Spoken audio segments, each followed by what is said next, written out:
இந்த வேத பகுதியை வாசிச்சுட்டு இருந்தபோது, இந்த வேத பகுதியை குறித்து தியானிச்சுட்டு இருந்தபோது சில காரியங்களை ஆவியானவர் எனக்கு உணர்த்தினார். எனக்கு பர்டிகுலராக என்னோடு கூட ஆண்டவர் பேசினார். அப்போ அந்த பகுதியை வாசிக்கும் போது ஆண்டவர் சொல்லிக் கொடுத்த ஒரு சில காரியங்களை தான் நாம் இன்னைக்கு பார்க்க போகிறோம். பொதுவாக நான் உபத்திரவப்படுறேன், கஷ்டப்படுறேன், வேதனைப்படுறோம், நம்ம எல்லாருமே சொல்கிறோம். இன்னொன்று சொல்கிறோம், நான் உபத்திரவப்படுறதை விரும்புறதில்லை அப்படின்னு. வேதவசனத்தின்படி நான் உபத்திரவப்பட்டது நல்லதுன்னு தான் இருக்குது. ஆனால் பொதுவாக நம்ம எதை விரும்புறதில்லை? உபத்திரவத்தை விரும்புறதில்லை. இந்த உபத்திரவத்தை குறித்து நாம் எது உபத்திரவம் தான் இன்றைக்கி பார்க்க போகிறோம். உனக்கு பார்க்க போகிற விஷயமே என்னென்னா, எது உபத்திரவம். நம்மளை பொறுத்த வரைக்கும் உபத்திரவம்னா என்ன அப்படின்னு சொன்னால், பொதுவாக இந்த உலகத்தில் நம்ம கொடுக்குற உபத்திரவம் என்பது பிரச்சனை, போராட்டம், கஷ்டம், கண்ணீர், கவலை, அப்புறம் நமக்கு விரோதமாக பேசுனாங்க, அதன் நிமித்தம் வரக்கூடியதான டிப்ரெஷன், ஸ்ட்ரெஸ்ஸு, இந்த மாதிரி உள்ளுக்குள்ளேயும் இருக்குது, வெளியவும் இருக்குது, நிறைய உபத்திரவம் இருக்குது. சரி, இந்த உபத்திரவம் எல்லாம் கிறிஸ்துவின் நிமித்தம் வரக்கூடிய உபத்திரவம் தானா? கிறிஸ்துவின் நிமித்தம் வரக்கூடிய உபத்திரவம்னு ஒன்று இருக்குது. நான் சொல்லுங்க, புரியுதா? நாமே ஏற்படுத்தி கொள்ளக்கூடிய உபத்திரவங்கள் கொஞ்சம் இருக்குது. கிறிஸ்துவின் நிமித்தம் வரக்கூடிய உபத்திரவம், இயேசுவை ஏற்றுக்கொண்டனால அடிக்கிறாங்க, உதைக்கிறாங்க, சபைக்கு போகக்கூடாது சொல்கிறாங்க, இந்த மாதிரி காரியங்கள். அப்புறம் ஆவிக்குரிய எதிர்ப்புகளை பார்க்குறோம், இந்த மாதிரிலாம் பார்க்குறோம். இது கிறிஸ்துவின் நிமித்தம் வரக்கூடிய உபத்திரவம். சரி, இந்த உபத்திரவத்தை நீங்கள் கொஞ்சம் கவனிச்சு பாருங்க. இந்த மாதிரி உபத்திரவம் மற்ற மதக்காரங்களுக்கு, புறஜாதியாருக்கு இருக்கா இல்லையா? இருக்கா இல்லையா? இருக்கு. அவங்க மதத்துக்காக அவங்க என்ன செய்யறாங்க? கஷ்டப்படுறாங்க. பல நாடுகளில் வெறும் கிறிஸ்தவ மதக்காரர்கள் மாத்திரம் அடி வாங்குறது இல்லை, மற்ற மதக்காரர்கள் என்ன செய்யறாங்க? அடி வாங்குறாங்க. இப்போ நான் இப்படி சொல்றதுனால நாம கிறிஸ்துவின் நிமித்தம் படக்கூடிய பாடுகளை குறைத்து மதிப்பிடுகிறன்ற அர்த்தம் இல்லை. நாம் கிறிஸ்துவின் நிமித்தம் உபத்திரவப்படுகிறோம், அதில் எந்த மாற்று கருத்தும் இல்லை. பவுல் அடிக்கப்பட்டார், உதைக்கப்பட்டார், கப்பற்சேதம் அடைந்தார், அப்புறம் அப்போஸ்தலர்கள் சிறைச்சேதம் பண்ணப்பட்டார்கள். அவங்களுடைய உபத்திரவத்தை நான் குறைவாக மதிப்பிடவோ அல்லது அது உபத்திரவம் இல்லை என்று சொல்லவே நான் என்ன செய்யல, இன்னைக்கு வரல. இன்னைக்கு வேறொரு டைமென்ஷன்ல உபத்திரவத்தை நம்ம பார்க்க போறோம். உண்மையிலே எது உபத்திரவம் என்பதை, மெய்யான உபத்திரவத்தை குறித்து பார்க்க போறோம். ஏன்னா மற்ற காரங்களை விட நாம படுகிற உபத்திரவம் இன்னும் கொஞ்சம் மேன்மையானது. அதைத்தான் உங்களுக்கு நான் சொல்ல வரேன். இப்போ மதம் சம்பந்தப்பட்ட விஷயங்கள் மட்டும் இல்லைன்னு வச்சுக்கோங்களேன். இப்போ ஒரு அரசியல் கொள்கை, கம்யூனிச நாட்டில் ஜனநாயகத்தை கொண்டு வரணும்னு யாராவது நினைச்சாங்கன்னா, கம்யூனிஸ்ட் அரசாங்கம் என்ன பண்ணுது? அவங்களை பிடிச்சி அடிக்குது, உதைக்குது, நொறுக்குது. இப்போ சைனாவில் கம்யூனிஸ்டம் இருக்கும்போது அதை எதிர்த்து மாணவர்கள் போராடும் போது அவங்கள போட்டு என்ன செஞ்சாங்க? ஆயிரக்கணக்கில் மாணவர்களை கொலை செய்தாங்க. அந்த கிரவுண்டுகளை உட்கார வச்சு டேங்கை விட்டு ஏற்றினாங்க. இது பல வருஷங்களுக்கு முன்பாக நடந்த சம்பவம். இப்போ அவர்களும் என்ன பண்ணியிருக்கிறாங்க? தங்கள் கொள்கைகளுக்காக உபத்திரவப்பட்டிருக்கிறாங்க, மரணத்தை ஏற்றிருக்கிறாங்க. இப்போ நாமும் கிறிஸ்துவின் நிமித்தமாக அவருக்காக நம்ம என்ன செஞ்சிருக்கிறோம்? மரணத்தை ஏற்றிருக்கிறோம். இந்த உபத்திரவம் உண்டு, இதை நான் உங்களுக்கு குறைச்சி மதிப்பிடல. ஆனால் இந்த வசனத்தை வாசிக்கும் போது அந்த உபத்திரவத்தை குறித்து பேசாமல் இது வேறொரு உபத்திரவத்தை குறித்து பேசுகிறது. இந்த உபத்திரவம் தான் உலகத்தில் வேற யாருக்குமே இல்லாத உபத்திரவம். ரோமர்கள் நிருபம் 8ஆம் அதிகாரத்தில் 18 முதல் 23 வசனங்கள் வரைக்கும் சில காரியங்களை ஆண்டவர் சொல்லி இருக்கிறாரு. இந்த உபத்திரவம் தான் உண்மையிலேயே யாருக்குமே இல்லாத ஒரு உபத்திரவம். என்ன அப்படின்னு சொல்லி பார்த்தீங்கன்னா, 23வது வசனத்தை வாசிங்க பார்ப்போம். அதுவும் அல்லாமல் ஆவியின் முதற் பலன்களை பெற்ற நாமும் கூட நம்முடைய சரீர மீட்பாகிய புத்திர சுவிகாரம் வருவதற்கு காத்திருந்து நமக்குள்ளே தவிக்கிறோம். அதுக்கு முந்தின வசனம் பிரசவ வேதனைப்படுகிறது. 22ஆம் வசனம் என்ன சொல்லுது? பிரசவ வேதனைப்படுகிறது. அடுத்து நாமும் கூட நமக்குள்ளே என்ன செய்கிறோம்?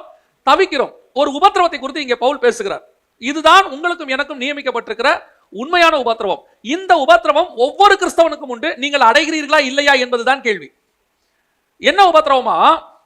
இந்த சரீரமாகிய ரட்சிக்கப்பட்ட, நீங்க நம்ம சொல்லக்கூடியது, ஆண்டவரை ஏற்றுக்கொண்டு அவருடைய ரத்தத்தாலே கழுவப்பட்டிருக்கிற நாம், ஞானஸ்நானம் எடுத்து பரிசுத்தமாக்கப்பட்டு வருகைக்கு காத்து கொண்டிருக்கிற நாம், இந்த சரீரத்துக்குள்ளே இருக்கிறதுல, ஆத்துமா சரீரத்துக்குள்ள இருக்கிறோம்ல, அவர் வர வரைக்கும் நம்ம உள்ளுக்குள்ள இருக்கிறோமே, இதுதான் இருக்கிறதுலே மிகப்பெரிய உபத்திரவம்னு பைபிள் சொல்லுது.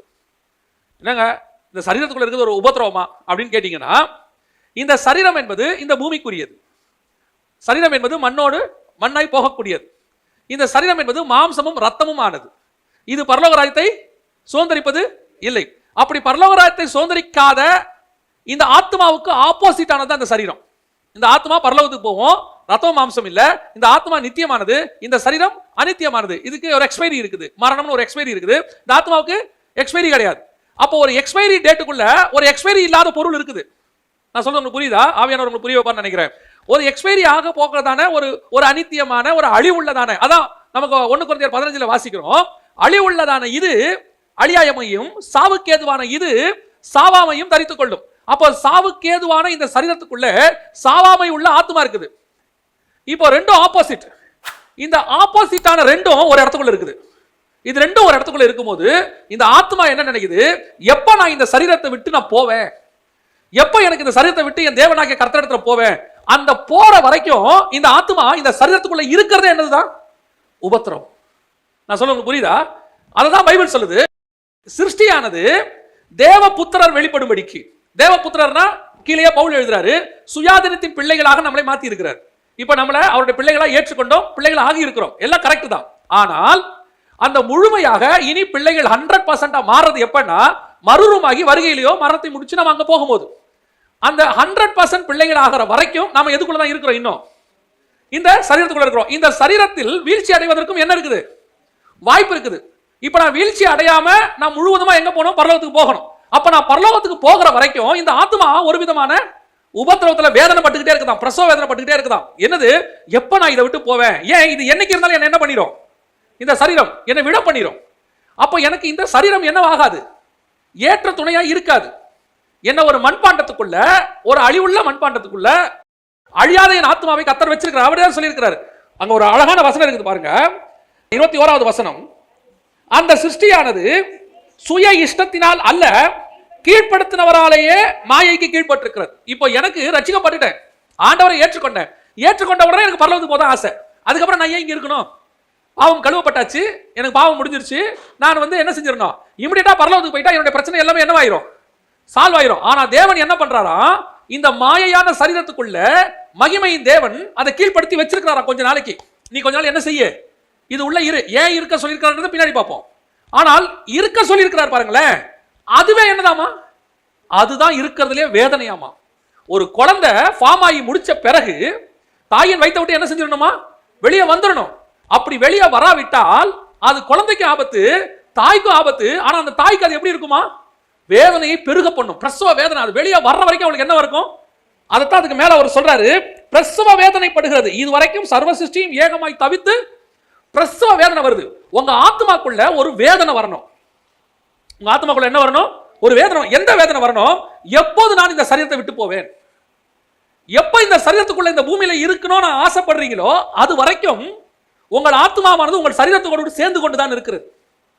உங்கள் ஆத்மா பரலோகத்துக்கு இன்னும் ஆயத்தப்படவே இல்ல. எப்ப இந்த ஆத்மா வேதனைப்பட ஆரம்பிக்குதோ, ஐயோ எனக்கு போகுது இந்த உலகம். நான் சொல்றது எப்படின்னா, பிரச்சனை அதிகமாயிருச்சு, கடன் தொல்லை அதிகமாயிருச்சு, இதுக்கு மேல இந்த பூமியில இருக்கிறதுக்கு போய் தொலைச்சா நல்லா இருக்குமே, அதை சொல்ல வரல. இந்த ஆத்மாக்குள்ள என்ன வரணுமா? ஒரு வேதனை ஒண்ணு வரணுமா? என்ன விதமான வேதனை வரணும்? வசனம் சொல்லுது, எப்போது நான் போவேன் என்கிறதான ஒரு வேதனை ஒண்ணு வரணும். ஒவ்வொரு நாளும் இது எப்போ போவோம், எப்போ போவோம், நாம எப்போ ஆண்டவரை சந்திக்க போகிறோம். ஏன் நான் இருக்கிற இடம் எப்படி இருக்குது? ஒரு துர்நாற்றமான இடம். இப்போ ஒரு உதாரணத்துக்கு என்ன ஒரு ட்ரைனேஜுக்குள்ள போட்டு வச்சாச்சு.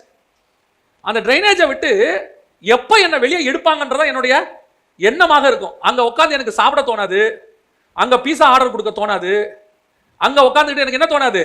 மார்னிங் பிரேக்ஃபாஸ்ட் என்ன, மத்தியானம் லஞ்ச் என்ன, என்ன சைடிஷ் செய்ய போறோம், இந்த தாட் எனக்கு எதுவுமே வராது. எது இருக்குதோ இல்லையோ தயவு செய்து என்னை தூக்கி வெளியே விடுங்கடா. முதல்ல யாராவது மூடியை திறந்து 11 o'clock உங்களுக்கு ஜூஸ் வேணுமா அப்படின்னு கேட்டா நம்ம என்ன பதில் சொல்லுவோம்? ஒன்னும் தேவையில்லை, என்னை கொஞ்சம் தூக்கி என்ன செஞ்சிரு, வெளியே விட்டு. அந்த தாட்டுக்கு ஆத்மா வரணுமா சரீரத்துக்குள்ள இருக்கும்போது? அப்படி ஒரு வேதனை இந்த சரீரத்தின் மேல் உங்களுக்கு வந்தால், இந்த உலக வாழ்க்கையின் மேல் உங்களுக்கு வந்தால், அந்த வேதனையை நீங்கள் அடைகிறீர்கள் என்று சொன்னால் அதுதான் நீங்கள் வருகைக்கு ஆயத்தப்பட்டிருக்கிறீங்கன்னு அர்த்தம். அந்த ஆயத்தம் உங்களுக்குள்ள இருக்குதா? அந்த எதிர்ப்பு இருக்குதா? இப்போ ஒரு மனைவியை ஒரு இடத்துல நிக்க வச்சுட்டு, ஒரு இருட்டு, யாருமே இல்லை, பஸ் ஸ்டாண்டு, கும் இருட்டு, கணவன் சொல்றாரு, இங்க கொஞ்சம் இருமா, நான் உன்னை வந்து கூட்டிட்டு போறேன் அப்படின்னு சொல்றாரு. 10 நிமிஷம் ஆச்சு, 15 நிமிஷம் ஆச்சு, 20 நிமிஷம் ஆச்சு. இப்போ அந்த அம்மா அந்த இருட்டுக்குள்ள நின்றுகிட்டு இருக்கு. அந்த அம்மாவுக்கு அவ்வளோ ஒரு பயம், என்ன நடக்குமோ ஏது நடக்குமோ. அவர் அப்படியே அவர் வரேன்னு சொன்ன வழியே பார்த்துக்கிட்டே நிற்கும். அவர் வந்தாராம். இப்போ அவர் ஃபோன் அடிக்கிறார் கணவர். ஃபோன் பண்ணி, ஹலோ, வரும்போது உனக்கு நான் என்ன வாங்கிட்டு வரட்டும்? ஷவர்மா வேணுமா இல்லை உனக்கு வருமா? அந்த அம்மா சொல்ற அடுத்த வார்த்தை தெரியுமா? ஒன்றும் வேணாம், நீங்க முதல்ல வாங்க இங்க, அதுக்கப்புறம் மிச்சத்தை நான் பேசிக்கலாம். இல்லம்மா, வர வழியில நல்ல சிக்கன் தொங்க விட்டுருக்காங்க, ஒரு 15 minutes வெயிட் பண்ணா அழகா வெட்டிவேன், கொன்னே விடுவோம் உன்னை, நீ என்ன செஞ்சிரு, மரியாதையா வந்துரு, எனக்கு எதுவும் தேவையில்லை, சாப்பாடு கூட வேண்டாம், நீங்க என்ன செஞ்சிரு வந்துரு. ஏன்? என்னால் இதற்கு மேல் இந்த இடத்தில் இருக்க முடியாது. அந்த பிரசவ வேதனையானது உன் ஆத்மாவுக்குள்ளே வர வேண்டும் என்று கர்த்தர் சொல்லுகிறார். எப்போ உங்களுக்கு அந்த ஆத்மாவானது அந்த வேதனையை இந்த சரீரத்தில் அனுபவிக்க தொடங்குகிறதோ நீங்கள் பரலோகத்திற்கு ஆயத்தமாக தொடங்குகிறீர்கள் அர்த்தம். எது வரைக்கும் உங்களுடைய ஆத்மாவானது சரீரத்தில் இருக்கிறத விரும்புதோ அது வரைக்கும் நீங்கள் ஆயத்தப்படலைன்னு அர்த்தம். அந்த வேதனை இருக்குதா? அந்த வேதனை வரணுன்றதுக்காக தான் கர்த்தர் இந்த சரீரத்துக்குள்ளேயே உங்களை வச்சிருக்கிறாராமா. ரட்சிக்கப்பட்ட உடனே ஏன் உங்களை ஆண்டவர் பரலோகத்துக்கு கூட்டிட்டு போல? ஆண்டவரை ஏற்றுக்கொண்ட உடனே உங்களுடைய ரத்தத்தால கழுவி பாவத்தை கழுவி நீங்க பரிசுத்தம் ஆயிட்டோம், நீதிமான்கள் ஆயிட்டோம், அடுத்த செகண்ட் கிளம்பி போலாம் அப்படின்னு சொன்னா நம்மளும் சந்தோஷமா போயிருக்க போறோமே. ஆனா உண்மையிலேயே இந்த ஆத்மாவுக்கு அந்த பரலோகத்தின் மேல ஆசை இருக்குதா? ரெண்டாவது, உண்மையிலே இந்த ஆத்மாவுக்கு இந்த சரீரத்தை வெறுத்து இருக்கிறதா? இது மேல எனக்கு என்ன இருக்கணும்? ஒரு வெறுப்பு இருக்கணும். அந்த வெறுப்பு வரணும். இப்ப பாருங்க, இத வசனத்தை படிச்சுட்டு இருக்கும் போது எனக்கு ஆண்டவர் ஒரு காரியம் சொல்லி கொடுத்தாரு. என்னன்னா, எபிரேயர் நிருபம் 11ஆம் அதிகாரம் 24வது வசனத்தை வாசிங்க. எபிரேயர் நிருபம் 11ஆம் அதிகாரம் 24வது வசனம். விசுவாசத்தினாலே மோசே தான் பெரியவனான போது பார்வோனுடைய குமாரத்தியின் மகன் எனப்படுவதை வெறுத்து, பார்வோனுடைய குமாரத்தியின் மகன் எனப்படுவதை வெறுத்து, அந்த வசனம் எப்படி முடியுதுன்னா, தேவ ஜனங்களோடு துன்பத்தை அனுபவிக்க தெரிந்து கொண்டான். இப்போ மோசே 40 வருஷம் எகிப்துக்குள்ள இருக்கிறாரு. இந்த 40 வருஷம் அவர் எப்படி அறியப்படுகிறார்? எப்படி அறியப்படுகிறாரு? பார்வோன் குமாரத்தியின் மகன். இப்போ அந்த ஆசை அவருக்கு ஆத்மாவிலும் இருக்கு, அந்த ஆசை அவருக்கு சரீரத்திலும் இருக்கு. ஏன்? எங்க போனாலும் பார்வோன் குமாரத்தின் மகன் என்ன கிடைக்குது? ஒரு மரியாதை கிடைக்குது. ராஜகுமாரன் எங்க வராரு? ராஜாவுடைய தங்கச்சி பையன் வராரு அப்படின்னு ஒரு பெரிய கணம் கிடைக்குது, பெரிய மரியாதை கிடைக்குது. இதை என் ஆத்மாவும் விரும்புது, நானும் விரும்புறேன், என் சரீரமும் விரும்புது, என் ஆத்மாவும் விரும்புது. இப்போ இவருக்கு ஒரு உண்மை தெரிய வருது, நான் யார் இல்லை, பார்வோன் குமாரத்தின் மகன் இல்லை, நான் உண்மையிலே யாரு? தேவனுடைய ஜனம், எபிரேய ஜனங்கள், நான் தேவனுடைய ஜனம். இது தெரிஞ்ச உடனே அவர் எதை வெறுக்கிறாரு? இந்த பட்டத்தை வெறுக்கிறார். பார்வோன் குமாரத்தின் மகன் என்கிற அந்த பட்டத்தை நான் வெறுத்து தேவ ஜனங்கள் என்கிற அந்த பட்டத்தை நான் விரும்புகிறேன். இப்போ மோசேக்கு என்ன? அடுத்த நாள் வெளியே வராரு. இப்போ அவருக்கு வெளியே பார்வோன் குமாரத்தின் மகன் சொல்லக்கூடியதான அவருக்கு என்ன கிடைக்குது? மரியாதை கிடைக்குது. ஆனா இப்ப அதை அவர் என்ன செய்யறாரு? முந்தின நாள் அதை அவர் என்ன செஞ்சாரு? விரும்பினாரு. இப்ப அவர் என்ன செய்யறாரு? நான் பார்வோன் குமாரத்தின் மகன் அப்படிங்கிற அர்த்தம் சொல்லும் போது முந்தின நாள் எனக்கு அது சந்தோஷமா இருந்துச்சு, இப்ப எனக்கு அது எப்படி இருக்குது? துக்கமாக இருக்குது. இப்ப எனக்கு அது எப்படி இருக்கு? வேதனையா இருக்குது. ஐயோ, நான் தேவனுடைய ஜனம். பார்வோன் குமாரத்தின் மகன் எனப்படுவது உலக பிரகாரமான பெரிய போஸ்டிங்கா இருக்கலாம், ஆனால் உன்னதமான தேவனுடைய ஜனம் என்கிறதான அந்த போஸ்டிங்கோட பார்க்கும்போது எனக்கு இது ஒண்ணும் இல்ல. என்னை இப்படி கூப்பிடுறதை நான் என்ன செய்யறேன்? வெறுக்கிறேன். அதைத்தான் சொல்றேன். இந்த சரீரத்துக்குள்ள இருக்கிறதா பார்வோன் குமாரத்தின் மகன். இந்த சரீரத்துக்கு கிடைச்ச பேரு. இதை நாம் என்ன செய்யணுமா? வெறுக்கணும். என் ஆத்மாவை வெறுக்கணும். நான் பார்வோன் குமாரத்தின் மகன் அல்ல, நான் தேவனுடைய ஜனம். நான் உலகத்துக்குரியவன் அல்ல, நான் பரலோகத்துக்குரியவன். நான் மாம்சத்துக்குரியவன் அல்ல, நான் ஆவிக்குரியவன். இந்த தாட்டு என் ஆத்மால வரணும். எனக்கு மற்றவங்களுக்கு முன்னாடி நடிக்கிறது இல்ல. புரியுதுங்களா? இப்ப நான் ரவுடின்னு சொல்லிட்டே இருந்தாங்க, ரட்சிக்கப்படுறதுக்கு முன்னாடி ஒருத்தன ரவுடின்னு சொல்லிட்டே இருந்தாங்க. ஏற்றுக்கொண்டு வந்த உடனே பிரைஸ் லார்ட் பிரதர் சோத்ரன் சொல்லும் போது எனக்கு அது கேட்க சந்தோஷமா இருக்கு. என்னை பார்த்து 4 பேர் பயந்து போனாங்க ஒரு காலத்துல. என்னை பார்த்தா போலீஸ் வரும், நான் ஓடுவேன். இந்த சிச்சுவேஷன் மாறி இப்ப நான் பிரைஸ் லார்ட் சொல்லும்போது எனக்கு எப்படி இருக்குது? சந்தோஷமா இருக்குது. ஆனா உள்ளுக்குள்ள எனக்கு என்ன இருக்குது? இந்த ரவுடின்னு போது ஒரு பெரிய கெத்து இருந்துச்சுங்க. போலீஸை தவிர மற்ற அத்தனை பேர் என்ன பார்த்தா என்ன செய்வான்? பயப்படுவான். இப்போ யாரும் என்ன பார்த்து என்ன செய்யறது இல்ல. ஒரு ஆட்டோக்காரன் என்ன திட்டிட்டு போறாரு. ஏன்னா ஒரு ஆள் சாதாரண ஆள் ஒரு கையை வாங்கிட்டு போறான். இதுவே நான் ரவுடியா இருந்திருந்தா என்ன கை வாங்கி இருக்க முடியுமா? அப்படிங்கிற தாட் உனக்கு இருக்குன்னா அப்ப என்ன அர்த்தம்? உன் ஆத்மா எதை விரும்புது? அப்படி இருக்கிறது தான் விரும்புது. ஏன்னா அதுல ஒரு மரியாதை இருக்குது, ஒரு கணம் இருக்குது, என்ன பார்த்தா ஓடுறாங்க, அது இருக்கு. ஆனால் என் சரீரத்துக்கு இந்த பரிசுத்தவான்ங்கிற பட்டம் அழகா இருக்கு. இப்ப நான் வெளிப்படையா இந்த பரிசுத்தவான விரும்புறேன், ஆனா உள்ளுக்குள்ள என்னவா தான் இருக்கிறேன். ஆனா பைபிள் சொல்லுது, நீ வெளியே மட்டும் இல்ல, உள்ளேயும் அந்த பார்வோன் குமாரத்தின் மகன் எனப்படுவதை என்ன செய்யணுமா? வெறுக்கணும். அப்ப என்ன ஆக தொடங்கும்? யோசிச்சு பாருங்க, என்ன ஆக தொடங்கும்? நான் ஒரு சரீரம், ஒரு அழுக்கான சரீரம், ஒரு அசுத்தமான சரீரம், ஒரு நாற்றம் எடுத்த சரீரம், இந்த சரீரத்துக்குள் என் தேவனை சந்திக்க வேண்டிய ஆத்மா, மனவாளனை சந்திக்க வேண்டிய ஆத்மாவை போட்டு வச்சிருக்காங்க. நான் சொல்ல புரியுதா? ஒரு கருவாட்டு டப்பாக்குள்ள என்ன பண்ணி வச்சிருக்காங்க? நல்ல நாப்தலின் பால்ஸை போட்டு வச்சிருக்காங்க. திறந்தா ரெண்டும் கலந்து ஒரு குடுமையான வாசனை வரும். தெரியுமா உங்களுக்கு? இந்த சரீரம் இருக்கிறது, இது ஒரு அழிவு உள்ளது. அழிவுள்ள சரீரத்துக்குள்ள இந்த அழியாத ஆத்மா உட்கார்ந்துக்கிட்டு பிரசவ வேதனைப்படுதான். சிருஷ்டியானது தேவபுத்திரர் வெளிப்படுறதுக்கு காத்திருக்குதான், வேதனைப்படுதான், தவிக்குதான். எப்போ வருவார், எப்போ வருவார்? அந்த தவிப்பு உங்க ஆத்மால வரணும். இப்ப நாங்க சொல்லும் போது, ஒரு வீடியோ போடும்போது, கடைசி காலத்தை பத்தி போடும்போது உங்களுக்கு என்ன தோணுது? ஐயோ வருக வருதான், ஐயோ உலகம் அழிய போதான், கொரோனா வந்துருச்சான், நம்ம எப்படியாவது இந்த வருகையில போனோம். அந்த பயம் இல்லை. அந்த பயத்துக்கு இல்ல, இந்த உலகம் அழிய போது இதுக்கு பயந்து அப்படி இருக்கிற நாம அந்த என்ன செய்வோம்? இந்த உலகம் அழிய போது இதுக்கு பதிலா உங்களை கொண்டு போய் செவ்வாய் கிரகத்துல உட்கார வைக்கிறோம்னா ஆல்டர்னேட் நல்ல இடம் வந்து நம்ம அங்க போயிடுவோம். இப்போ சென்னை அழிய போகுதுன்னா ஆல்டர்னேட் நல்ல இடம் ஒன்று கிடைச்சா நம்ம எங்க போயிடுவோம்? கொரோனா சென்னையில் ஹை ஆன உடனே நாம சென்னையை தான் வெறுத்தமே ஒழிய அடுத்த ஆல்டர்னேட் பிளேஸ் ஒன்று நல்லா இருக்கணும் என்ன செஞ்சிட்டோம்? அங்க போயிட்டோம். ஆனா உண்மையிலே நான் பூமியை வெறுத்தா தான் எங்க போவேன்? பரலோகத்துக்கு போவேன். நான் இங்க நடக்கிற ஒரு விஷயத்துக்கு ஆல்டர்னேட்டா நான் மார்ஸை தேடுறேன், செவ்வாய்கிரகத்தை தேடுறேன், நான் இன்னும் பரலோகத்தை விரும்பலன்னு அர்த்தம். என் ஆத்மா எதை விரும்பணும்? நான் இந்த சரீரத்துக்குள் வாழ்வதையே விரும்பல. இந்த சரீரத்தை கொண்டு போய் நீ மார்ஸ்ல வச்சாலும் சரி, செவ்வாய்கிரகத்துல வச்சாலும் சரி, வேற எந்த கிரகத்துல வச்சாலும் சரி, நான் இந்த சரீரத்துக்குள் இருக்க மாட்டேன். ஏன்? இந்த இடத்தை விட மோசமானது இந்த சரீரம். இது பாவ சரீரம். என் ஆத்மாவானது அழிவுள்ளதிலிருந்து அழியாமை நோக்கி விரும்புகிறது. இப்படி ஒரு சிச்சுவேஷனுக்குள்ள நம்மளை வச்சிருக்கிறாரா ஆண்டவர். யார் வச்சிருக்கிறா? ஆண்டவரே வச்சிருக்கிறாராம். அவரே வசனம் சொல்லுது, அந்த சிருஷ்டியானது சுய இஷ்டத்தினால் அல்ல. நான் விரும்பிலாம் இல்லைங்க. இதுல என் ஆத்மாவானது இப்ப எதுல இல்ல, இதுல விரும்பி இல்ல. வசனம் சொல்லுது, கீழ்படுத்துறவராலேயே மாயைக்கு கீழ்பட்டிருக்கிறேன். அதனாலேயே இந்த மாயான சரீரத்துக்கு நான் என்ன செஞ்சிருக்கிறேன்? ஒரு குறிப்பிட்ட பீரியட் இங்க இருக்கிறேன். இப்ப பாருங்க, பழைய ஏற்பாட்டு பரிசுத்தவான்களும் மரித்து போனாங்க. மரித்து போன பரிசுத்தவான்கள் உடனடியாக பரதேசிக்கு போனாங்களா? பழைய ஏற்பாட்டில் மரித்து போன பரிசுத்தவான்கள் உடனடியாக பரதேசிக்கு போனாங்களா? போகல. ஒரு குறிப்பிட்ட காலம் வரைக்கும் அவங்க என்ன பண்ணாங்க? இப்ப எப்படி நாம ரட்சிக்கப்பட்ட பிறகு உடனடியா பரதேசிக்கு போகாம ஒரு குறிப்பிட்ட காலம் வரைக்கும் இந்த சரீரத்துக்குள் அடைக்கப்பட்டு பிரசவ வேதனை படுகிறவர்களாக இருக்கிறோமோ, அதே மாதிரி அந்த பழைய ஏற்பாட்டு பரிசுத்தவான்களும் ஒரு குறிப்பிட்ட காலம் வரைக்கும் மேல் பாதாளம்ங்கிற இடத்துல என்ன செய்யப்பட்டாங்க? அடைக்கப்பட்டிருந்தாங்க. லூக்கா எழுதின சுவிசேஷம் 16ஆம் அதிகாரம் 24-25 வசனங்கள்ல ஒரு சம்பவம் இருக்கு. நம்ம எல்லாருக்கும் தெரியும். ஆபிரகாம், லாசரு, ஐஸ்வர்யவான் சம்பவம். அதுல கொண்டு போய் என்ன பண்றாங்க? லாசரு ஆபிரகாம் மடியில விடுறாங்க. ஐஸ்வர்யவான் தாழ்ந்த பாதாளத்துல இருக்கிறாரு, இவங்க மேல் பாதாளத்துல இருக்கிறாங்க. இடையில ஒரு கேப் இருக்குது. அங்கிருந்து யாரும் இங்க வர முடியாது, இங்க இருந்து யாரும் அங்க போக முடியாது. இப்போ ஆபிரகாம் கொண்டு போய் அந்த மேல் பாதாளம் தான் கர்த்தர் வச்சிருக்கிறாரு. இப்போ அந்த மேல் பாதாளங்கிறது எப்படிப்பட்டதான ஒரு இடம்? இந்த தாழ்ந்த பாதாளத்தோட கம்பேர் பண்ணா அது என்ன இடம்? நல்ல இடம். வேதனை கிடையாது. நான் சொல்றது புரியுதா? வேதனை கிடையாது. ஆனா தாழ்ந்த பாதாளத்துல என்ன இருக்குது? வேதனை இருக்குது. ஆனா அதுல மேல் பாதாளத்துல ஒரு பிரச்சனை இருக்கு. என்ன பிரச்சனைனா, ஐஸ்வர்யவான் இப்ப யாரை கூப்பிடுறாரு? ஆபிரகாமை கூப்பிடுறாரு. ஆபிரகாமே, எனக்கு கொஞ்சம் தண்ணி ஊத்துங்கயா.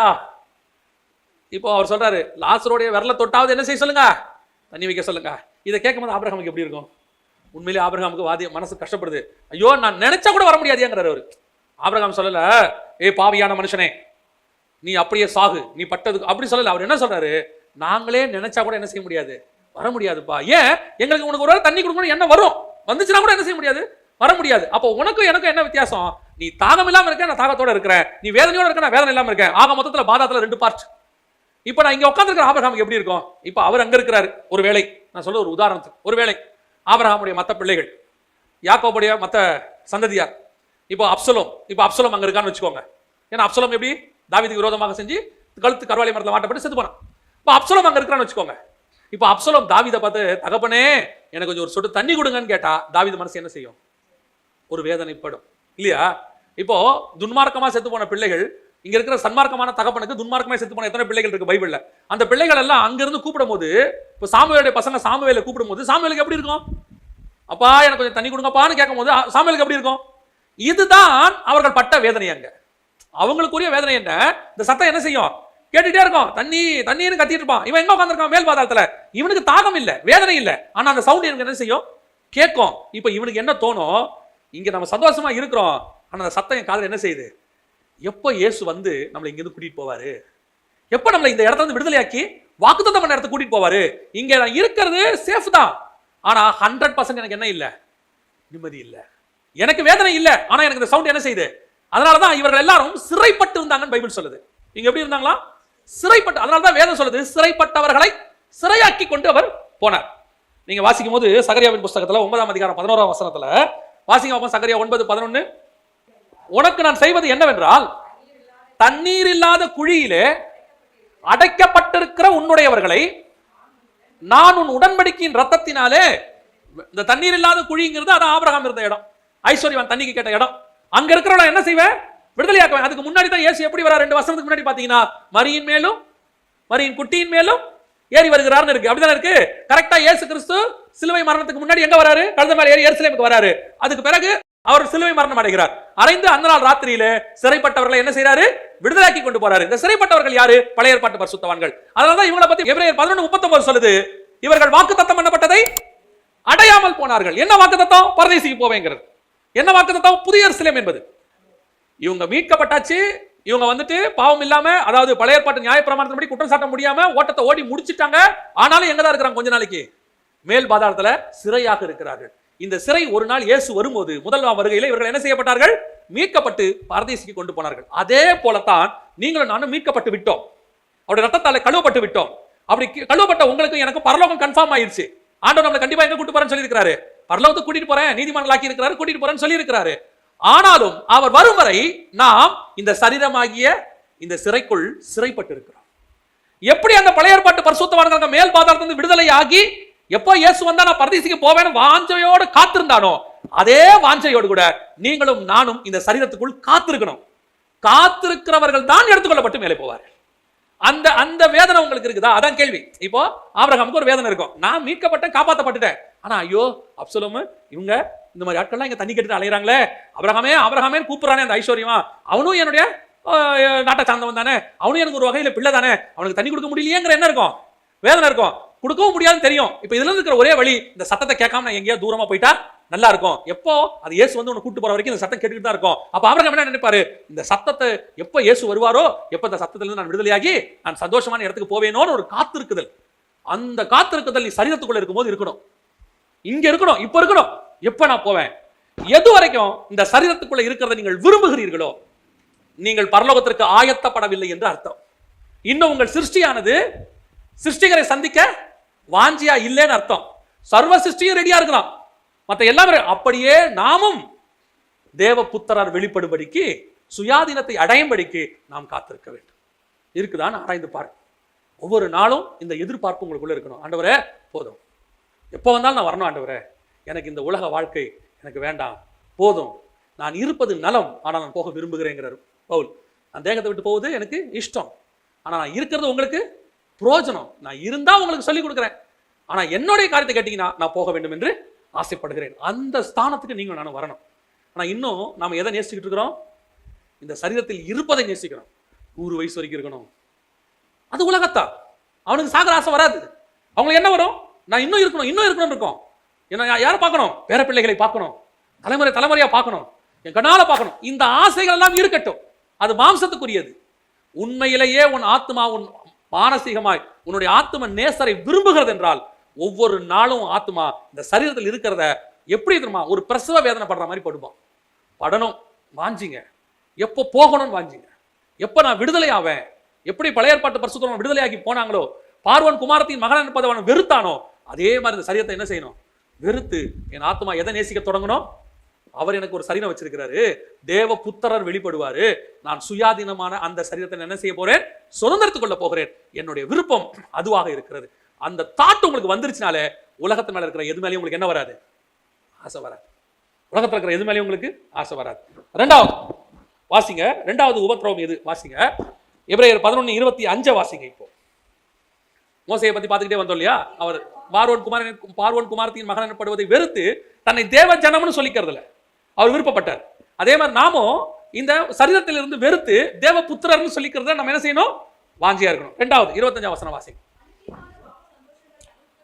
அனித்தியமான பாவ சந்தோஷங்களை அனுபவிப்பதை பார்க்கிலும், இது என்ன ஒரு பெக்குலியரா இருக்குதே. இந்த வசனத்தை வாசிக்கும் போது பல நேரங்களில் நாம் இதை எப்படி எடுத்துக்கொள்கிறோம்? வசனத்தை வாசிக்கும் போது கொஞ்சம் கான்சென்ட்ரேட் பண்ணி கவனிங்க. வசனம் அப்பதான் உங்களுக்கு புரியும். அனித்தியமான பாவ சந்தோஷங்களை வெறுத்து தேவனுடைய ஜனங்களோடு துன்பத்தை அனுபவிக்க தெரிந்து கொண்டார். அது என்ன? இந்த துன்பத்தை தெரிஞ்சுக்கிறதுனா என்ன அப்படின் போது இதுக்கு பின்னாடி இருக்கிற ஒரு ஸ்பிரிச்சுவல் விஷயத்தை ஆண்டவர் சொல்லி கொடுத்தார். என்ன சொல்லி கொடுத்தார்னா, இந்த அனித்தியமான பாவ சந்தோஷங்கள் அப்படிங்கிறது எதுக்குரியது அப்படின்னு கேட்டீங்கன்னா, இந்த சரீரத்துக்கு உரியது. இந்த சரீரத்தில் நீங்கள் பாவ சந்தோஷங்களை, அனித்தியமானவைகளை, பாவ சந்தோஷம் கூட வேண்டாம், முழுசா அனித்தியமானவைகளை காண்கிற எல்லாமே என்னது? அனித்தியமானவைகள். இந்த அனித்தியமானவைகளை நீங்கள் இந்த சரீரத்தில் விரும்பி செய்யும் போது உங்கள் ஆத்துமாவிலே ஒரு துன்பம் வருகிறது. அதுதான் உண்மையிலேயே நீங்கள் படுகிறதான உபத்திரவம். நீங்க பாவத்தை செய்யும் போது வெறும், நான் சொல்றது வெறும் பாவத்தை மட்டும் இல்லை. இப்போ முதல் பாயிண்டோட கனெக்ட் பண்ணுங்க. இந்த சரீரத்தையே நான் வெறுக்கிறேன்னா, இந்த சரீரத்துக்காக நான் எதெல்லாம் செய்யறேனோ எல்லாமே அனித்தியமான பாவ சந்தோஷம். இந்த சரீரத்துல பாவம் செய்யறது வேற, இதுல சிகரெட் பிடிக்கிறதுங்கிறது வேற. நான் சொல்றது புரியுதா? இதுக்கு ஒரு அழகான ட்ரெஸ் போடுறேன்ல, ட்ரெஸ் போறது பாவமான்னு கேட்காதீங்க. நான் இந்த சரீரத்தையே வெறுக்கிறேன்னா இதுக்கு செலவு பண்ற எல்லாத்தையும் என்ன செய்வேன்? வெறுக்கதான் செய்வேன். வேற வழி இல்லை, கட்டாயமா நான் செய்யறேன். வேற வழி இல்லை. ட்ரெஸ் போடாம இருக்க முடியாது, கொண்டு போடுவாங்க. நான் கண்டிப்பா என்ன செய்யணும்? ட்ரெஸ் போடணும். அது முறை, கண்டிப்பா செய்யணும். ஆனா என் ஆத்மா என்ன செய்யணும்? எவ்வளவு நாளைக்கு இந்த ட்ரெஸ் நான் போட்டுக்கிட்டு இருக்க போறேன்? இப்போ ஒரு ஆளுக்கு சொல்லிட்டாங்க, இவர் இன்னும் ஒரு 3 நாள்ல அவர் என்ன செஞ்சிருவாரு? இறந்துருவாருன்னு சொல்லிட்டாங்கன்னு வச்சுக்கோங்க. இந்த 3 நாள்ல இறந்துருவாருன்னு சொன்ன உடனே காலையில சாப்பாடு கொடுக்கும்போது ஒரு 3 மாத்திரையை கொடுப்பாங்க. ஒன்று, இந்த மாத்திரையை போடுங்க. அவங்க சொல்லுவாங்க, அதான் சாவ போறோமே 3 நாள்ல, இந்த மாத்திரையை போட்டேன்னா 4 நாள் வாழ போறோம். அடுத்து கொண்டு வந்து ஒரு சாப்பாடு கொடுப்பாங்க, என்ன சாப்பிட்டாலும் 3 நாள்ல சாப்பிட போறேன். இல்லைங்க, இதெல்லாம் உடம்புக்கு ஒத்துக்காது, பரவாயில்ல கொண்டாங்க, நான் 3 நாள்ல சாப்பிட்டுட்டு சாப்பிட்றேன், நான் தான் போறேனே. அப்ப நான் எதை செய்தாலும் எனக்கு என்னவா இருக்குது? ஒரு வெறுப்பு இருக்கு. ஏன்? இதுக்கு மேல நான் இருக்க மாட்டேன். எப்ப நான் இந்த சரீரத்தை உண்மையிலேயே அப்படி வெறுக்க தொடங்குகிறேனோ, நான் இதை ஒரு பாரமா நினைக்க தொடங்குறேனோ, இது உள்ள இருக்கிற ஆத்மா தவிக்குதோ, இது எப்படா போகும், இது முடிச்சு நான் எப்படா பரலோகத்துக்கு போவேன் அப்படிங்கிற எனக்கு தாட் வருதோ, அதுக்கப்புறம் இது செய்யற எல்லாமே எனக்கு எப்படி இருக்குது? துன்பமா இருக்கு. இதுக்கு செய்யறதுக்கு எல்லாமே, நான் சொல்றதை நீங்க ரைட் சென்ஸ்ல எடுத்துக்கோங்க. இப்போ ஒரு கணவன் வந்து உங்களை வந்து ரொம்ப கொடுமையா நடத்துறாரு. கணவன் ரொம்ப கொடுமையா நடத்துறாரு. காலையில் எழுந்திரிச்சு அடிச்சு உங்களை அடிச்சுட்டு போயிட்டார் வேலைக்கு. ஃபோன் பண்ணி மத்தியானம் சொல்றாரு, 6 மணிக்கு வருவேன், சாப்பாடு செஞ்சு வை. இப்போ அவரு வந்தா கண்டிப்பா சாப்பாடு செய்யட்டு என்ன பண்ணுவாரு? அடிப்பாரு. இப்போ அந்த அம்மா சாப்பாடு செய்யும். ஆனா எப்படி செய்யும்? சாப்பாடே இப்ப அந்த அம்மா எப்படி செய்யும்? ஒரு வெறுப்போட. இருதயத்துக்குள்ள என்ன இருக்காது? வேற வழி இல்லை, நான் செஞ்சு தான் ஆகணும், இல்லைன்னா எனக்கு என்ன வரும்? உபத்திரம் வரும். இப்போ எனக்கு உள்ளுக்குள்ள சந்தோஷம் இல்லை, ஆனா அதுக்காக நான் என்ன செய்யறேன்? செஞ்சு என் கடமை நான் செய்கிறேன். அந்த நிலைமை உங்கள் ஆத்மாவுக்கும் சரீரத்துக்கும் வரணும். நான் சொல்றது புரியுதா? இந்த சரீரத்துக்கு நான் செய்யக்கூடியது எல்லாமே வேற வழி இல்லை, எனக்கு ஒரு கடமை. இப்போ இவர் என்ன நினைக்கிறாரு? யாரு? மோசே என்ன நினைக்கிறாரு? அநித்தியமான பாவ சந்தோஷங்கள். நான் இப்போ பார்வோன் குமாரத்தின் மகன் சொல்லிட்டேன்னா எனக்கு கையில இது போடுவாங்க, காப்பு போடுவாங்க, தலையில ஒரு கீழே வைப்பாங்க, விளைவிந்த வஸ்திரம் போடுவாங்க, ரதத்துல கூட்டிட்டு போவாங்க, இதெல்லாம் எனக்கு சொகுசு, சந்தோஷம். ஆனா என் ஆத்மாவுக்கு அது என்னது? துக்கம். ஏன்? நான் உள்ளுக்குள்ள யாரு? தேவனுடைய ஜனம். அப்ப நான் தேவனுடைய ஜனமா இருக்கணும்னா, நான் இஸ்ரவேல் ஜனங்களா மாறணும்னா ஆட்டோமேட்டிக்கா என் சரீரத்துக்கு என்ன வரும்? அவங்க எல்லாம் யாரா இருக்கிறாங்க? அடிமையா இருக்கிறாங்க. அப்ப நான் அடிமைத்தனத்துக்குள்ள அவங்களோட போயிட்டேன்னா, அந்த இடத்துக்கு நான் போயிட்டேன்னா ஆட்டோமேட்டிக்கா எனக்கு என்ன கிடைக்காது? இந்த சரீரத்துக்குரிய மேன்மை கிடைக்காது. அது எடுத்துருவான். ஒரு உதாரணத்துக்கு, நான் வந்துட்டு இதே நாட்டில் சிட்டிசனா இருக்கிறேன். சிட்டிசனா இருந்து வெளியே இருந்து நான் இருக்கிற வரைக்கும் நான் என்ன வேணா சாப்பிடலாம், ஹோட்டலுக்கு போகலாம், என்ன பண்ணலாம், சந்தோஷமா பீச்சுக்கு போகலாம், வரலாம் எல்லாம். ஒரு தப்பு செஞ்சு நான் சிறைச்சாலைக்கு போயிட்டேன்னா என் இஷ்டப்படி இருக்க முடியாது. இப்போ நான் சிட்டிசன் தான், ஆனா என் இஷ்டப்படி அங்க இருக்க முடியாது. நாங்க என்ன செய்ய போறேன்? மணி அடிச்சா சாப்பாடு, தூங்குற சொல்றதுக்கு தூங்கணும், ஏந்திரிக்க சொன்னது ஏந்திரிக்கணும், ஒரு கட்டுப்பாட்டுக்குள்ள வந்துடுறேன். அதே மாதிரி தான் இப்போ இஸ்ரவேல் ஜனங்கள் அங்க என்னவா இருக்கிறாங்க? அடிமைத்தனத்துக்குள்ள இருக்கிறாங்க. இப்போ இவர் பார்வோன் குமாரத்தின் மகன் என்ன பண்றாரு? வெறுக்கிறாரு. வெறுக்கும் போது இவருக்கு சரீரத்துக்கான எல்லாமே என்ன செஞ்சிடும்? போயிடும். பார்வோன் குமாரத்தின் மகனுக்கு கிடைக்கிற எல்லா ஆசீர்வாதமும் போயிடும். போயிட்டு இப்போ இவருக்கு என்ன கிடைக்க போகுது? அடிமைத்தனத்துக்குள்ள இருக்கிற அந்த அடிமைத்தனத்துக்குரிய ஜனங்களுக்குரியது என்ன கிடைக்குமோ அதான் இவர் கிடைக்கும். ஆனா அதை அவரு துன்பமா நினைக்கல, அதை அவர் சந்தோஷமா ஏற்றுக்கொண்டார். பார்வோன் குமாரத்தின் மகன் எனப்படுவதை வெறுத்து தேவ ஜனங்களோட துன்பத்தை அனுபவிக்க தெரிந்து கொண்டார். இது எனக்கு கட்டாயம் வரலைங்க, நான் விரும்பி ஏத்துக்கிறேன். அதை ஏன் விரும்பி ஏத்துக்கிறேன்? எனக்கு அதுதான் நிரந்தரம். இப்ப என் ஆத்மா என்ன செய்து, என் சரீரத்துக்கு தேவையான ஆசை, சந்தோஷங்கள், இச்சைகள் எல்லாத்தையும் செஞ்சா என் சரீரம் சந்தோஷப்படும், என் ஆத்மா என்ன செய்யும்? துக்கப்படும். அதே நேரத்துல இப்ப என் சரீரம் ஒண்ணு கேட்குது. நல்லா புரிஞ்சுக்கோங்க, அதனால தான் நான் உங்களுக்கு எக்ஸ்பிளைன் பண்ணி சொல்றேன். இப்ப என் சரீரம் ஒண்ணு கேட்குது, என் சரீரம் ஒண்ணு இச்சையா கேட்குது. இப்போ ஒரு மதுபானம் கேட்குது, நான் வேணான்னு சொல்றேன். என் ஆத்மாவுடைய பேச்சை கேட்டு நான் என்ன சொல்றேன்? எனக்கு அது வேணான்னு நான் வெறுக்கிறேன். வெறுத்த உடனே என் சரீரத்துக்கு எப்படி இருக்குது? அது துக்கம். என் சரீரம் என்ன நினைக்குது? நான் உன்னை ஆசைப்பட்டேன், கண்கள் இச்சையில பார்த்து கேட்டேன், உள்ள இருக்கிற ஆத்மா பேச்சை தான் மேலோங்கி வந்துருச்சு. இப்போ ஆத்மா என்னவா இருக்கும்? ஐயா, நான் பாவம் செய்யலடா, கர்த்தர் என்னை காப்பாத்தினார், நான் பாவம் செய்யாம போயிட்டேன். ஆத்மா சந்தோஷப்படும். ஆனா சரீரம் என்ன ஆகும்? அந்த சரீரத்துல ஒரு எண்ணம் இருந்துகிட்டே இருக்கும். எங்கேயாவது பார்க்கும்போது நம்ம சொல்லுவோம், ஒரு உதாரணம் சொல்லுவோம், அன்னைக்கு நான் கூட பார்த்தேங்க, அதை வாங்கணும்னு நினைச்சேன், அது என்னவோ அதை வாங்க வேணாம்னு தோணுச்சு, விட்டுட்டேன். ஆனா எனக்கு அது மேல என்ன இருக்குது? நான் மதுபானங்கிறது ஒரு உதாரணத்துக்கு சொல்றேன். இது மதுபானம்னா பாவம், பாவம் இல்லாத மேலேயும் அதே மாதிரி வரணும். உங்களுக்கு ஒரு விலை உயர்ந்த வஸ்திரம் இருக்கு, அதை பாக்குறீங்க, அதை பார்த்தோன்னா வாங்கணும்னு தோணுது, இதை போட்டால் நல்லா கிராண்டா இருக்கும், சூப்பரா இருக்கும் தோணுது. ஆத்மா சொல்லுது வேணாம், இது அனித்தியமான பாவம், சந்தோஷம், நீ சாதாரண வஸ்திரத்தை போடு, நீ ஏழ்மையா இருக்க வேண்டாம், நான் எளிமையா இரு. கர்த்தர் நம்மள ஏழ்மையா இருக்க சொல்லல, எப்படி இருக்க சொன்னாரு? எளிமையா இருக்க சொன்னார். எளிமையா இரு, இது வேணாம் அப்படின்னு சொல்லும் போது எனக்கு ஆத்மாவுக்குள்ள என்ன வருது? சந்தோஷம் வந்துடும். இப்போ என் சரீரத்துக்கு என்ன வந்துடும்? துக்கம். அப்படியே சோர்வா இருக்கும். இப்போ பையன் வந்து கேட்பான், எனக்கு இந்த துப்பாக்கி வாங்கி கொடுங்க அப்படின்னு. வேணாண்டா, அது வந்து கெடுதி, யாரையாவது ஏதாவது கண்ணில் பட்டுச்சுன்னா கஷ்டம் அப்படின்னு சொல்லி நம்ம கூட்டிகிட்டு வருவோம். இப்போ கூட்டிகிட்டு வர்றது அவன் ஆத்மாவுக்கு நல்லது. ஏன்னா கண்ணில் படாமல் அவன் ஆத்மா வேணும் செஞ்சுட்டான். ஆனால் அவனை பொறுத்த வரைக்கும் அது என்னது? வேதனை. அப்பா நமக்கு வாங்கி கொடுக்க மாட்டேன்ட்டாரு அப்படின்னு. ஆனால் நம்ம ஆத்மாவுக்கு தெரியும், நம்ம பையனை ஒரு தப்புலேருந்து என்ன செஞ்சுட்டோம்? காப்பாற்றிட்டோம். இந்த துப்பாக்கி இப்பயே கொடுக்குற பழக்கம் வந்துட்டா பின்னாடி உனக்கு என்ன குணம் வந்துடும்? முரட்டு குணம் வரும் அப்படின்னு நம்ம யோசிச்சு செய்கிறோம். இந்த டிஃபரன்ஸ் தான் உங்களுக்கு நான் சொல்கிறேன். நீங்கள் எப்போது இந்த நிலைமைக்குள் வருகிறீர்களோ, உங்கள் சரீரம் விரும்புகிறதை செய்யாமல் உங்கள் ஆத்மா விரும்புகிறத நீங்கள் செய்யணும். அப்படி ஆத்மா விரும்புகிறத செய்யும் போது அது சரீரத்துக்கு உபத்திரவமாக இருக்கும். சரீரம் என்ன செய்யும்? வேதனைப்படும், சரீரம் துக்கப்படும். நாங்கள் ஒரு செய்தியில் சொன்னோம். என்ன சொன்னோம்னா, கிறிஸ்மஸ் என்பது பண்டிகையே இல்லை, அது இயேசு அன்னைக்கு பிறக்கலை, நமக்குள்ள இயேசு என்னைக்கு பிறக்கிறோம் அதான் உண்மையான கிறிஸ்மஸ். இது வந்து செய்தி, அதை விட்டுருங்க, அது இருக்கட்டும், அது ஒரு பக்கம் செய்தி. ஒரு போதகர் வீட்டிலேருந்து ஃபோன் பண்ணாங்க எனக்கு. ஃபோன் பண்ணி, பாஸ்டர் நீங்கள் சொன்ன சத்தியம் கரெக்ட், நாங்கள் அதை எதிர்க்கவே இல்லை, ஆனால் எங்கள் வீட்டில் கிறிஸ்மஸ் அன்னைக்கு தான் ட்ரெஸ் எடுத்து கொடுப்பாங்க. கிறிஸ்மஸ் வந்தால் என்ன செய்வாங்க? ட்ரெஸ் எடுத்து கொடுப்பாங்க. இப்போ உங்கள் சத்தியத்தை எங்கள் வீட்டில் கேட்டுட்டு நமக்கு அன்றைக்கி கிறிஸ்மஸ் கிடையாது, ஃபெஸ்டிவல் கிடையாதுன்னு சொல்லிட்டாங்க. இப்போ எனக்கு என்ன தரல? ட்ரெஸ் இல்லை. நீங்கள் சொன்ன சத்தியம் ஆத்மாவுக்கு கரெக்டு, அது அக்செப்டபிள். ஆனால் என் சரீரத்துக்கு கிடைக்க வேண்டிய ட்ரெஸ் எனக்கு கிடைக்கல. அப்போ நான் சத்தியத்தை ஏற்றுக்கொண்டு நடக்கும்போது பல நேரங்களில் என் சரீரத்தினுடைய தேவைகளை நான் சந்திக்க வேண்டி வராது. இந்த தேவைகளை நான் எதிர்க்க வேண்டி வரும். இதுக்கு நான் கீழ்ப்படிய முடியாது. அது என் சரீரத்தை பொறுத்த வரைக்கும் என்னது? துன்பம். இது என்ன செய்யுது? செய்ய முடியாம போச்சே. அதுதான் மோசே அனுபவித்தது. மோசே பார்வோன் குமாரத்தின் மகன் எனப்படுவதை வெறுத்து அவன் தேவஜனோட துன்பத்தை அனுபவிக்கும் போது ஆட்டோமேட்டிக்கா அவனே தெரியும், நான் இப்ப இந்த பொசிஷனை எடுக்க போறேன்னா நான் மண்ணு சுமக்கணும், நான் இந்த பொசிஷன் எடுக்க போறேன்னா செங்கல் இருக்கணும், இந்த பொசிஷனை நான் எடுக்க போறேன்னா வைக்கோல் வாங்கணும். நான் இப்ப எப்படி இருக்கிறேன்? ரதத்துல வந்து எல்லாரும் ஆள் ஓட்டிக்கிட்டு இருக்கிறேன். எவன்டா அவன் கேட்டுக்கிட்டு இருக்கிறேன். நாளைக்கு என்ன 4 பேர் எவன்டான்னு கேட்பான். ஆனால் நான் இதை என்ன செய்யறேன்? ஏற்றுக்கொள்ளுகிறேன். நான் அதை ஏற்றுக்கொள்றேன். ஏன்? நான் உண்மையிலேயே தேவ ஜனம், எனக்கு இதுதான் கரெக்ட். நான் பார்வோன் குமார்த்தியா இருந்தேன், அந்த மகனா இருந்தேன்னா எனக்கு கிடைக்கும். ஆனா அது என்னது? எல்லாமே மாயை, அது போலி. நான் உள்ள வேற, வெளியே வேற. அதுதான் உங்களுக்கும் சொல்றேன். என்னைக்கு இந்த அனித்தியமான பாவ சந்தோஷங்களை நீங்கள் வெறுக்க தொடங்குகிறீர்களோ ஆட்டோமேட்டிக்கா உங்க ஆத்மாவுக்குள்ள ஒரு சந்தோஷம் வரும். அதே நேரத்தில் அது உங்கள் சரீரத்துக்கு என்னவா இருக்கும்? அது வேதனையாக இருக்கும்.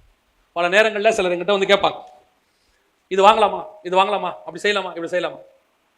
நம்ம நிறைய நேரத்தில் என்ன நினைக்கிறோம்னா, சோதனைங்கிறது வந்து காசு இல்லாதது தான் சோதனை, போராட்டம், வேதனை அப்படின்னு நினைக்கிறோம். இருக்கிறதுலே பெரிய சோதனை என்ன தெரியுமா? காசு இல்லாத போது நீங்கள் தேவ சித்தத்தை கரெக்டாக செய்வீங்க. ஏன்னா உங்ககிட்ட என்ன இல்லை, நீங்கள் ஆண்டவர்கிட்ட போய் தான் என்ன பண்ண போறீங்க? கை தூக்க போறீங்க, ஆண்டவரே எனக்கு தாங்கப்பா அப்படின்னு சொல்லி. ஆனால் காசு இருக்கும்போது தான் நீங்கள் தேவ சித்தத்தை விட்டு என்ன செய்வீங்க? தவறி போக போங்க. ஏன்னா அவங்ககிட்ட இப்போ என்ன இருக்குது? காசு இருக்கு, எதை வேணாலும் வாங்கலாம். இப்போதான் எது தேவ சித்தம்னு கண்டுபிடிக்கிறது கஷ்டம். இப்போதான் எது தேவ சித்தம்? நீங்க தேவ சித்தம் இல்லாத 9 யோசிப்பீங்க, தேவ சித்தம் இருக்கிறது ஒன்னே ஒன்று தான் இருக்கும். அதை தவிர மிச்சம் எல்லாத்தையும் என்ன சொல்லுவோம்? யோசிப்போம். நிறைய பேரை பார்த்துருக்கிறேன், கையில காசு வந்தோம் அதை வாங்கணும், இதை வாங்கணும், அப்படி பண்ணணும், இதில் இன்வெஸ்ட் பண்ணணும், அப்படி பண்ணுவாங்க. நான் அடிக்கடி சொல்வேன், காட்ஸ் வில்லான்னு பாருங்க. இருக்கிறதுங்கிறத என்ன செய்யாதீங்க, வாங்காதீங்க. கர்த்தர் உங்களுக்கு காசு கொடுக்குறாருன்னா எல்லாத்தையும் வாங்குறதுக்கு கொடுக்கல, ஏதோ ஒன்று அவர் உங்களை வச்சு வாங்க விரும்புறாரு, அதுக்கு தான் அந்த காசு உங்க கையில் கொடுத்து வச்சிருக்கிறாரு ஆண்டவர். நான் சொல்லுங்க, புரியுதா? நிறைய பேர் செய்யற தப்பு என்னன்னா, காசு வந்த உடனே இதை வாங்கிடணும், அதை வாங்கிடணும் அப்படின்னு நினைப்பாங்க. நான் சொல்லுவேன், பரலோகம் உங்களுக்கு பணம் கொடுக்குதுன்னா அதுக்கான தேவை ஒன்று வரப்போகுதுன்னு அர்த்தம். அதுக்காக தான் பரலோகம் உங்களுக்கு பணத்தையே கொடுத்துருக்குது. நீங்க நம்ம என்ன பண்ணுவோம்? வந்த உடனே நம்ம இஷ்டப்படி எல்லாத்தையும் வாங்கிடுவோம். அதுக்கான தேவை 15 நாள் கழிச்சு தான் வரும். இப்போ நம்ம என்ன பண்ணுவோம்? அதை வாங்காம இருந்தால் இதை வாங்கியிருக்கலாம், அதையும் வாங்கிட்டோம், இப்போ இது தேவ சித்தம், வாங்கி ஆகணும். ஆனால் இப்போ என்ன இல்லை, ஆட்டோமேட்டிக்காக நம்ம எதில் வாங்க போகிறோம்? இப்போ லோனில், கடனில். அது கர்த்தருடைய திட்டம் கிடையாது. ஒரு நாளும் அது கர்த்தருடைய திட்டம் கிடையாது. நான் சொன்னது ஒரு உதாரணம். இந்த மாம்சம் நிறைய விரும்பும், இந்த ஆத்மாவுக்கு மட்டும்தான் தெரியும் எது தேவனுக்குரியது. இந்த ஆத்மா சந்தோஷமா இருக்கணும்னா இந்த மாம்சத்தினுடைய பேச்சை நீங்க கேட்கறத நிறுத்தணும். இந்த மாம்சம் அதை வாங்கு, இதை வாங்கு, அப்படி பண்ணு, இதை பண்ணு, எதிர்காலத்துக்கு இந்த திட்டத்தை போடு, பையனுக்கு இதை சேர்த்து வை, பொண்ணுக்கு இதை சேர்த்து வை, அப்படி பண்ணு, இப்படி பண்ணு, உங்களுக்கு பிளான் கொடுத்துக்கிட்டே இருக்கும். இந்த சரீரம் சொல்லக்கூடியதை எல்லாத்துக்கும் செவி சாய்க்கவே கூடாது. ஸ்டாப்னு சொல்லிட்டு கர்த்தர் என்ன சொல்லுகிறாரோ அந்த ஆத்மா அவர் சொல்றதுக்கு மட்டும் கீழ்ப்படியும் போது இந்த சரீரம் சொல்ற எல்லாத்துக்கும் நீங்க என்ன செஞ்சிருவீங்க? கீழ்ப்படியாமல் போகும்போது ஆட்டோமேட்டிக்கா அந்த சரீரத்துக்கு என்ன வரும்? துன்பம், வேதனை, துக்கம். நம்ம சொல்ற பேச்சு கேட்கவே மாட்டானே. ஆனா ஆத்மாக்குள்ள என்ன இருக்கும்? பெரிய சந்தோஷம் இருக்கும். கர்த்தருடைய சித்தத்தை நான் செய்திருக்கிறேன். பரலோகத்தினுடைய சமாதானம் எனக்கு இருக்கும். பரலோகத்தின் சித்தத்தை நீங்க செஞ்சு பாருங்க. இந்த சரீரத்தில் கிடைக்கிற சந்தோஷத்தை விட ஆத்மாவில் கிடைக்கிற சந்தோஷம் அபிரிதமானது, மகத்துவமானது. அதை அடிச்சுக்கவே முடியாது உங்களால. அந்த சித்தம் அதான் ஏன் சொல்வார், என் பிதாவின் சித்தத்தை செய்கிறதே என் போஜனமா இருக்கிறது. எப்படி சாப்பிட்டா ஒரு திருப்தி வருது இல்ல, எதுக்குமே திருப்தி வராது தெரியுமா உங்களுக்கு? பேங்க்ல நீங்க எத்தனை கோடி போடுங்க, ஒண்ணுக்கு அப்புறம் 100 சைபர் போடுங்க, அதுக்கப்புறம் இன்னொரு சைபர் வந்தா நல்லா இருக்கும் தான் தோணும். எத்தனை சவரன் வாங்கி வைங்க, திருப்தி வருதா? ஆனா எப்போ திருப்தி வந்து ஒரு விஷயத்துல நம்ம போதும்னு சொல்லுவோம் தெரியுமா? ஒரு லிமிட்டுக்கு மேல சாப்பாடு வச்சாங்கன்னா போதும் போதும், இது ஒண்ணுல தான் நம்ம போதும்னு சொல்றது. அவ்வளவுதான், போதும், விட்டுருங்க. அப்ப பிதாவின் சித்தத்தை செய்கிறதே என் போஜனம் போது, பிதாவின் சித்தத்தை செய்யும் போது உங்களுக்குள்ள என்ன வரும்? ஒரு திருப்தி ஒன்று வரும், சாட்டிஸ்பாக்சன் வரும். இந்த சாட்டிஸ்பாக்சனை நீங்கள் அடையணும்னா இந்த மாம்சம் சொல்லுகிறதை நீங்கள் செய்ய கூடாது. இந்த மாம்சத்துக்கு நீங்கள் உபத்திரவத்தை கொடுக்கும் போது ஆத்மா ஆட்டோமேட்டிக்கா சந்தோஷப்படும். இந்த மாம்சத்தின் சந்தோஷத்துக்கு நீங்கள் கீழ்ப்படியும் போது உங்கள் ஆத்மா ஆட்டோமேட்டிக்கா உபத்திரவத்தை சந்திக்கும். இதுதான் 2வது உபத்திரவம். இந்த ஆத்மா என்ன செய்யும்? உபத்திரவத்தை சந்திக்கும். ஐயோ, நான் மாம்சத்தை கீழ்படுகிறேனே, செஞ்சுட்டேனே, இதுக்கு நான் செஞ்சிருக்க கூடாதே. திருப்பி நம்ம முடிவெடுக்கிறோம், இனிமேட்டு நான் என்ன செய்ய மாட்டேன். நாட் ஒன்லி பாவம். நான் திருப்பியும் சொல்றேன், பாவங்கிறது எக்ஸ்ட்ரீம் லெவல். நான் சொல்றது சின்ன விஷயத்துல கூட, பாவங்கிறது எக்ஸ்ட்ரீம் லெவல். சின்ன விஷயத்துல கூட நான் சொல்றேன், நான் செய்யக்கூடாது. ஏன்? இது தேவ சித்தம் இல்ல. பாவமும் இல்ல, ஆனா தேவ சித்தம் இல்ல. தேவ சித்தம் இல்லாம செய்யற எதுவுமே பாவம் தான். தேவ சித்தத்தோட செய்யறது எல்லாமே பரிசுத்தம். தேவ சித்தம் இல்லாம செய்யற எல்லாமே பாவம் தான். நம்மளை பொறுத்த வரைக்கும் பாவனா என்ன? கண்களின் இச்சை, ஜீவனத்தின் பெருமை, மாம்சத்தின் இச்சை, அநியாயம், அக்கிரமம், கொலை பண்றது, கொலை செய்யறது, விபச்சாரம். இல்லைங்க, தேவ சித்தத்தை தாண்டி நீங்க எது செய்தாலும் அது பாவம் தான் பைபிள் படி. நான் அதை செய்யணும். அதை நீங்கள் செய்யும் போது 100% தேவ சித்தம் செய்யும் போது கண்டிப்பா உங்களுடைய சரீரத்தினுடைய இச்சைகள் தீர்க்கப்படாது. இதுக்குள்ள ஒரு தாகம் இருக்குச்சு, ஒண்ணுமே செய்யும், வாழ்க்கை இப்படியே போதே. ஆமா, அப்படியே தான் போகும். சிலர் சொல்லுவாங்க, வெறுமையா இருக்கு, அப்படியே வீட்டில் உட்காந்துருக்கோம், போறோம் வரோம், ஜோம் பண்றோம். அதை நீங்க செஞ்சு பாருங்க. ஒரு லெவலுக்கு மேல நீங்கள் நடக்கும் போது, நீங்கள் அதை அடையும் போது, அந்த இடத்துக்கு நீங்கள் வரும்போது நீங்கள் உலகத்தை வெறுத்து தேவ சமூகத்தில் உட்காருவதை நீங்கள் மிகப்பெரிய பாக்கியமாய் நினைப்பீர்கள். டைம் கிடைக்குமா? இயேசு கிறிஸ்துவ பாருங்க, அப்படியே ஒரு கிரௌடு எல்லாம் வருது, அப்படியே ஒரு பெரிய கிரௌடு கிடைக்குது. நம்மளா தான் என்ன செய்வோம்? இந்த கிரௌடை விரும்புவோம். இயேசு என்ன செய்யறாரு தெரியுமா? எப்ப இந்த கிரௌடு போகும்னு பார்த்துக்கிட்டே இருக்கிறாரு. முடிச்ச உடனே பிதாவோட தனித்திருக்கும்படி ஓடினார். ஏன்? என் சரீரம் கிரௌடை விரும்பும், என் ஆத்மா தேவனோட தனியா இருக்கிறத தான் விரும்பும். இப்ப நாங்க கூட்டம் நடத்துறத விரும்புறோம். கூட்டம் நடத்துறத மட்டும் நாங்க விரும்பினா பாவம் செய்யறோம்னு அர்த்தம். ஒருவேளை 6 மாசம் கூட்டமே நடக்காவிட்டாலும் நான் தேவனோடு கூட இருக்கிறத விரும்பினா நான் பாவமே செய்ய மாட்டேன். பாகால் தீர்க்கதரிசிகளுக்கு முன்பாக எலியா நிக்கிறது ஊழியம். 3.5 வருஷம் மறைஞ்சிருக்க வேண்டிய காலம் ஒண்ணு வந்துச்சு. அவன் தேவனோடு கூட இருந்தான். அது ரொம்ப முக்கியம். கிரௌடே இல்லைனாலும் பரவாயில்ல, தேவனோடு இருக்கிறது தான் முக்கியம். இன்னைக்கு நம்ம எதை விரும்புறோம்? எதை விரும்புது? இந்த சரீரம் கிரௌட விரும்பும். திரளான ஜனங்கள் கூடி வந்தார்கள் சொல்றது நமக்கு என்ன இருக்கு? ஒரு பெரிய சந்தோஷம் இருக்கு. நான் சொல்றேன், அது உங்கள் சரீரம் கிடைக்கக்கூடிய சந்தோஷம். ஆனா உங்க ஆத்மாக்கு எது சந்தோஷம் தெரியுமா? யாருமே இல்லாம தனிமையா அவரோடு கூட உட்கார்ந்து இரவும் பகலும் அவருடைய வேதத்தில் தியானமாய் இருந்து அவரை முகமுகமாய் சந்தித்து அவர் சத்தத்தை கேட்டு அவர் கிடைக்கிற வெளிப்பாடுகளை பெற்றுக்கொண்டு அதை அப்படி தேவ சமூகத்தில் இருக்கிற சந்தோஷம் இருக்கு பாருங்க. அந்த சந்தோஷத்துக்கு இந்த சரீரத்துக்கு துன்பம். இந்த சரீரம் என்ன செய்யும்? துன்பப்படும். இதுக்கு பசி வரும், இதுக்கு தூக்கம் வரும், இதுக்கு பலகீனம் வரும். ஆனா ஆத்மா மட்டும் எப்படி இருக்குங்க? களி கூறிக்கிட்டே இருக்கும். மோசே 40 நாள் இரவும் பகலும் புசியாமலும் குடியாமலும். சரீரம் பேச்ச அவர் என்ன செய்யல? கேட்கவே இல்லை. போ, உன் பேச்ச கேட்க முடியாது. ஏன்? என் ஆத்மா என் மனவாளனோடு சஞ்சரித்து கொண்டிருக்கிறது. என் ஆத்மா சந்தோஷப்படும் போது என் சரீரம் துக்கப்படுவது இயல்பு. வேற வழி கிடையாது. உனக்கு சாப்பாடு கிடையாது, உனக்கு என்ன கிடையாது? தண்ணி கிடையாது, சாப்பாடு கிடையாது, எல்லாம் எதுவுமே கிடையாது. ஓ, என்ன எதுவுமே தர மாட்டேன், நீ பண்ண 40 நாள் மேல உட்காந்துருக்க, ஓரமா உட்கார். ஏன்? என் ஆத்மா என் தேவனோடு இருக்கு. இந்த சந்தோஷம் வரணும்னா இதுக்கு துக்கம் வந்துதான். அதான் உண்மை. எவ்வளவுக்கு எவ்வளவு உங்க ஆத்மா தேவனோட சேருதோ அவ்வளவுக்கு எவ்வளவு உங்களுடைய சரீரத்தினுடைய தேவைகள் குறைஞ்சிக்கிட்டே வரும், சரீரத்தினுடைய இச்சைகள் குறைஞ்சிக்கிட்டே வரும், சரீரம் அடக்கி ஆளப்படும், ஆத்மா கர்த்தருக்குள் கலிகூறப்படும். நான் சொல்றது உங்களுக்கு புரியுதான் தெரியாது? ஆவியில உணர்ந்தீங்கன்னா உங்களுக்கு தெரியும். அந்த மேலான அனுபவத்துக்கு போகும்போது இந்த சரீரத்துக்கு நீங்கள் கொடுக்கிற துக்கம் என்பது என்ன தெரியுமா? உங்கள் ஆத்மா எது சந்தோஷப்படுதோ அதை நீங்க செஞ்சுட்டு உங்க சரீரம் எதை சந்தோஷப்படுதோ அதை செய்யாம இருக்கீங்க பாருங்க, அதுதான் நீங்கள் சரீரத்துக்கு கொடுக்கிற துக்கம், அதுதான் உபத்திரவம். உலக பிரகாரமா அது நமக்கு என்னது? உபத்திரவம்.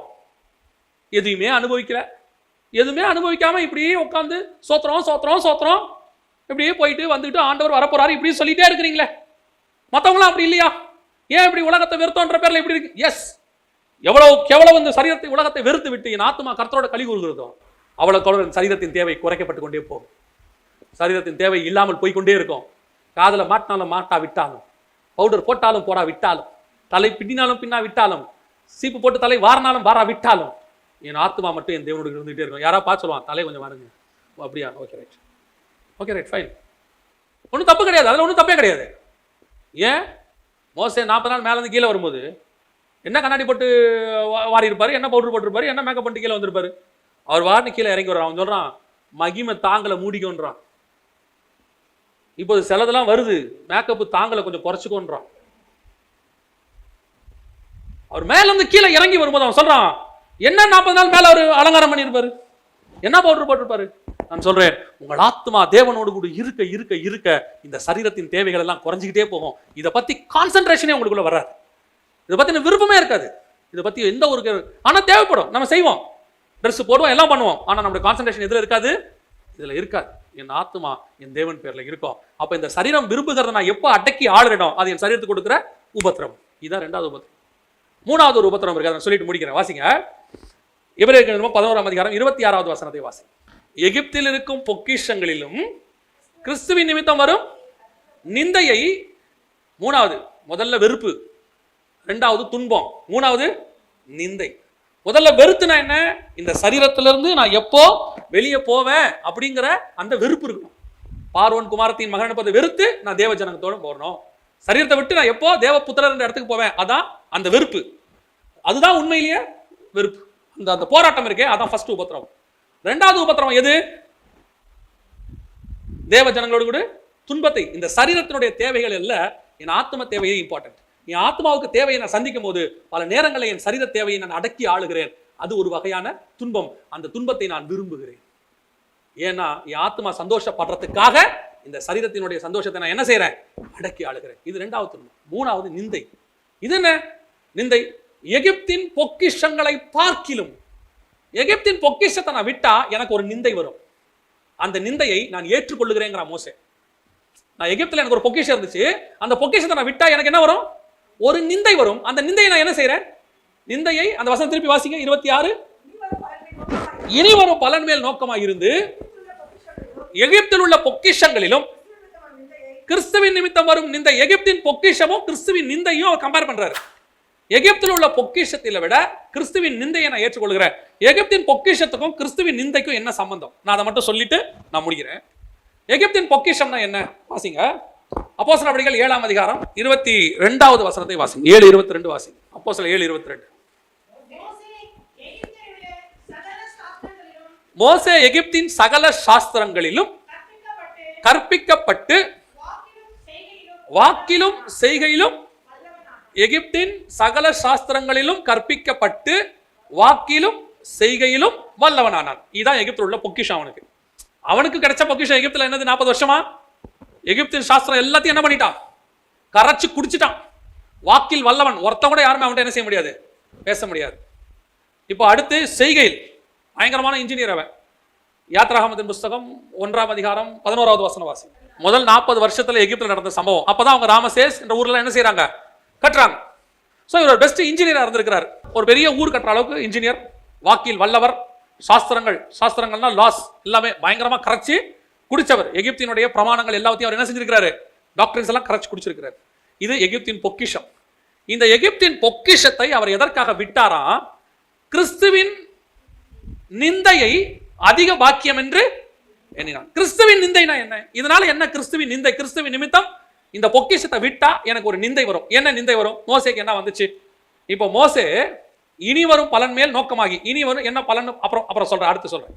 இப்போ எகிப்தின் கலைகள்ல நல்லா வளர்ந்து தேர்ந்த மோசே இப்ப என்ன பண்றாரு? அந்த சாஸ்திர கலைகள் எல்லாவற்றையும் அடுத்த 40 வருஷம் அவர் என்ன செய்யணும்? மறக்கணும். எதுக்காக? இனி வரும் பலன். அடுத்த பலன் என்ன?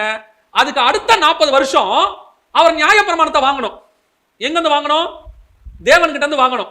இப்ப தேவன்கிட்ட இருந்து நியாய பிரமாணத்தை வாங்கணும்னா எகிப்துல படிச்ச எல்லா பிரமாணமும் அவருக்கு மறக்கணும். சொல்றது புரியுதா? எகிப்தின் பிரமாணங்கள் எல்லாம் மறந்தாதான் இவருக்குள்ள என்னத்தை போட முடியும்? நியாய பிரமாணத்தை போட முடியும். இந்த லா மொத்தத்தையும் எடுத்தாதான் இவருடைய லா கொண்டு ஆண்டவர் போட முடியும். இது ஃபர்ஸ்ட் 40ல படிச்சது, இது கடைசி 40. இடையில உள்ள 40 ஆடு மேய்ச்சார் தெரியுமா? எதுக்காக ஆடு மேய்ச்சாரு? இந்த 40 வருஷம், கடைசி 40 வருஷம் சொல்ல போற பிரமாணத்துக்காக இந்த நடுவுல 40 வருஷம் அவர் திக்குவாயும் மந்தனாவுமா மாற வேண்டி இருந்தது. ஏன் இதை எல்லாத்தையும் மறக்கணும்? அவரு எல்லாம் மறக்கணும். வாக்கில் வல்லவன், வசனம் அப்படிதான் சொல்லுது, வாக்கில் வல்லவன். இப்ப அவர் எப்படி மாறணும்? திக்குவாயும் மந்தனாவுமா மாறணும். ஏன்? நீ எதுல வல்லவனா இருக்கிற? எகிப்தின் வாக்குல, சாஸ்திரங்களை நீ வல்லவன். நீ பேசினா எகிப்து லால ஒருத்த கூட நிக்க முடியாது. இப்ப நான் உங்ககிட்ட அடுத்த யாருக்கிட்ட அனுப்ப போறேன்? பார்வோன் கிட்ட அனுப்ப போறேன். பார்வோன் கிட்ட போகும்போது உனக்கு நான் தான் வாயா இருக்கணும். நீ எகிப்தின் சாஸ்திரத்துல தேறினவனா இருந்தீனா நீ பார்வோனுக்கு எப்படி பேசணும் உனக்கு நல்லாவே தெரியும். பார்வோனை எந்த லால அடிப்ப? பார்வோனை ஜெயிக்கிறதுக்கு நீ எந்த லாவை கையில எடுப்ப? எகிப்து லாவிய கையில எடுப்ப. புரியுதுங்களா? அந்த லாவை கையில எடுத்து அவனை ஜெயிக்க உனக்கு நல்லா தெரியும். ஏன்னா எகிப்து நீ வாக்கில், கர்த்தர் சொல்றாரு, அந்த லாவை எடுத்து அவனை ஜெயிக்கிற ஆள் எனக்கு வேண்டாம். இனி வரும் பலன் இருக்கு. இது என்ன லானா?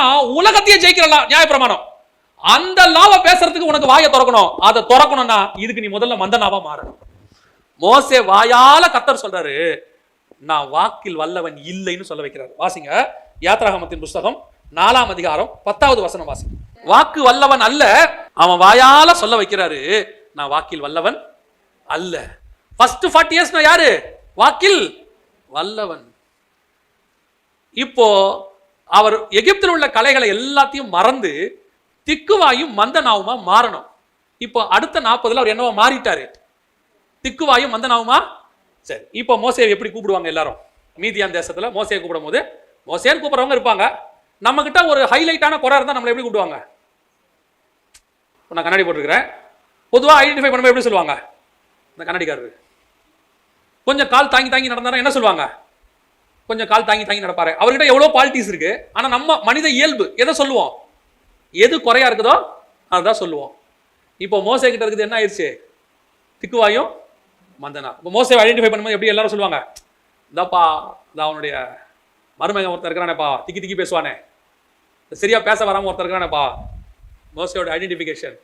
இப்போ இந்த திக்குவாய் மந்தனாவு எதுக்காக அவருக்கு வந்துச்சு? நியாய பிரமாணத்தை பேசுறதுக்கு, இந்த பிரமாணத்தை மறக்கிறதுக்கு, எகிப்தின் பிரமாணத்தை மறக்கிறதுக்கு, எகிப்தின் சாஸ்திரத்தை மறக்கிறதுக்கு. இப்ப நியாய பிரமாணத்தை பேசணும், எகிப்தின் பிரமாணத்தை மறக்கணும். யாருக்காக இதெல்லாம் செய்ய போறாரு அவரு? தேவனுக்காக. இதுதான் கிறிஸ்துவின் நிமித்தம் வரும் நிந்தை. இப்ப உலகம் உன்னை பார்த்து என்ன சொல்லும்? திக்குவாய். ஏன் நான் திக்குவாயா மாறினேன்? இனி வரும் பலன் நியாய பிரமாணத்தை பேசுறதுக்காக.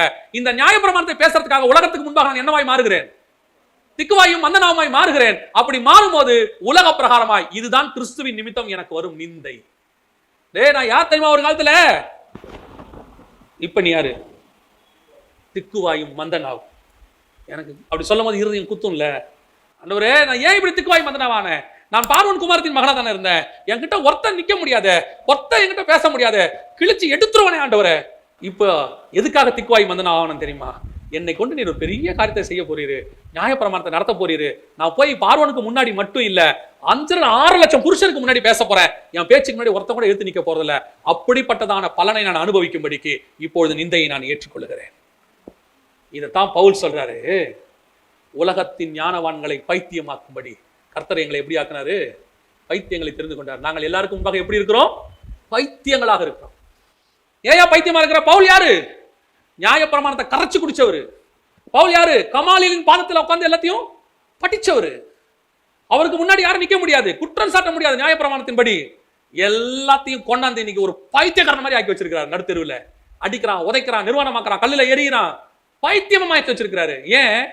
இனி வரும் பலன் மேல் நோக்கமாகி அநேக ஞானவான்களை பைத்தியமாக்கும்படி நாங்கள் இன்று உங்கள் கண்களுக்கு முன்பாக பைத்தியங்களாக தெரிகிறோம். இதுதான் கிறிஸ்துவின் நிமித்தம் வரும் நிந்தை. இப்ப என் இருதயத்துக்கு தெரியும்ல, நான் ஒரு காலத்துல யாரா இருந்தேன், ஏன் இப்படி ஒரு பைத்தியக்காரனா இருக்கிறேன்? ஒரு பெரிய ஆபீசர் எம்என்சி கம்பெனில இருந்து அப்படியே கொண்டாந்து வெளியே கொண்டாந்து மாசம் 1 லட்ச ரூபா 2 லட்ச ரூபா சம்பளம் அப்படியே கொண்டாந்து ஒரு இடத்துல வச்சு மாசம் 1000 ரூபாய் கிடைக்குமா? சாப்பாடு கிடைக்குமா? 3 வேளை சாப்பாடு கிடைக்குமா? இன்னைக்கு 3 வேளை சாப்பாடு கிடைக்குமா? ஆனா கையில பைபிள் மட்டும்தான் இருக்கு. அப்படியே போகும்போது அப்படியே கார்ல சொந்தக்காரங்க போவாங்க, நண்பர்கள் போவாங்க, நம்ம ரோட்ல அப்படியே செருப்பு போட்டு போவோம். அவங்கப்பா பைத்தியக்காரன் எப்படிப்பட்ட வேலையில இருந்தான் தெரியுமா? அவன் எப்படி ராஜா மாதிரி இருந்தான் தெரியுமா அவன்? இன்னைக்கு பாரு, நடுத்தர செருப்பு போட்டு அலையுது. அன்னைக்கே சொன்னேன், வாழ்க்கையை தொலைச்சிட்டு நிற்கிறான். ஆம், அவர்கள் கண்களுக்கு முன்பாக நாங்கள் பைத்தியங்களானோம். காரணம் என்ன தெரியுமா? இன்னைக்கு கொண்டு வந்து ஒரு இடத்துல நிக்க வச்சிருக்கிறாரு. இந்த இடத்தில் நிக்க வைப்பதற்கு ஒரு காலத்துல நாங்கள் எல்லாரும் கண்களுக்கு முன்பாக பைத்தியமாய் மாறினோம். வெளிநாட்டுல வேலையை விட்டுட்டு வரும்போது சொந்தக்காரங்க ஒருத்தர் சொன்னாங்க, அவன் சோம்பேறி, வேலை பார்க்கறதுக்கு பயந்துகிட்டு வேலையை விட்டுட்டு வந்துட்டான், வீட்டுல உட்காந்து சும்மா சாப்பிடறதுக்கு வந்தான். சொந்த ஜனங்களால் சொல்லப்பட்டேன், கூட இருக்கிறவர்களால் சொல்லப்பட்டேன். ஒரு நண்பனை தவிர மற்ற அத்தனை பேரும் இதற்கு எதிர்ப்பு தெரிவித்தார்கள். இந்த ஊழியத்துக்கு நான் வரும்போது எல்லார் கண்களுக்கு முன்பாக பைத்தியமா தான் நின்னேன். 11 மாசம் ஊழியம் கிடையாது. அன்னைக்கு சொன்னாங்க, பைத்தியம், திரும்பி அங்கேயே போயிடு, வேலைக்கு போயிடு, வெளிநாட்டுக்கு போயிடு, ஏன் இதை விட்டுட்டு வந்த நீ, எவ்வளவு சொன்னாங்க. எல்லாவற்றையும் ஏற்றுக்கொண்டோம். கேவலப்படுத்தினாங்க. போற இடத்துல எல்லாம் கேவலம், அவ்வளவு கேவலம், கூட இருக்கிறவர்களால கேவலம். இன்னைக்கு சொல்றாங்க, கர்த்தர் உன்னோடு கூட இருக்கிறார். உன் மெசேஜ் எங்களுக்கெல்லாம் ஃபார்வர்ட் பண்றாங்க. நாங்க சொல்றோம், இவங்க எங்க தம்பி தான், எங்க சொந்தக்காரன் தான். நாங்க சொல்றோம். ஏன் சொல்றோம்? ஒரு நாள் நாங்கள் பைத்தியமாய் காணப்பட்டோம். இந்த ஊழியத்துக்கு வரும்போது பைத்தியமாய் காணப்பட்டோம். அந்த நிந்தையை நீங்கள் ஏற்றுக்கொள்ள வேண்டியது அவசியமாய் இருக்கிறது. காரணம், உங்களுக்கு ஏற்கனவே போடப்பட்ட சாஸ்திரங்கள் நிறைய இருக்கு. அதான் ஊழியத்துக்கு வரக்கூடிய வாலிபர்களுக்கு சொல்வேன், நான் பயங்கரமான கிட்டாரிஸ்ட், நான் பயங்கரமான மியூசிஷியன், பயங்கரமா பாடுவேன், பயங்கரமா கவிதை எழுதுவேன், நான் பயங்கரமா அதை செய்வேன், இது செய்வேன். Stop stop stop stop stop. ஏன் நான் என்னுடைய மியூசிக் டேலண்ட்டை கர்த்தருக்கு பயன்படுத்தக்கூடாதா? நீ படிச்சது எகிப்தின் சாஸ்திரம், அதை வச்சுக்கோ. இப்போ நீ நஷ்டமும் குப்பையும் அதை விட்டுட்டு தேவ சமூகத்துல வந்து உட்கார்ந்து உன்னை முதல்ல திக்குவாயும் மந்தனாவுமா மாத்து. ஆண்டவரே, நான் என்ன செய்யணும்னு கேள். தேவைப்பட்டால் உனக்கு அன்னைக்கு இருந்த இன்ஜினியரிங் அறிவை பயன்படுத்தி இன்னைக்கு ஏதாவது ஒரு ஆசாரிப்பு கூட கர்த்தர் உன்னை கட்ட வைப்பார். தேவைப்பட்டால். அன்னைக்கு நான் வந்து கமாலியல் பாதத்துல படிச்சேன், நியாயப்பிரமாணத்தை கரைச்சு குடிச்சேன்.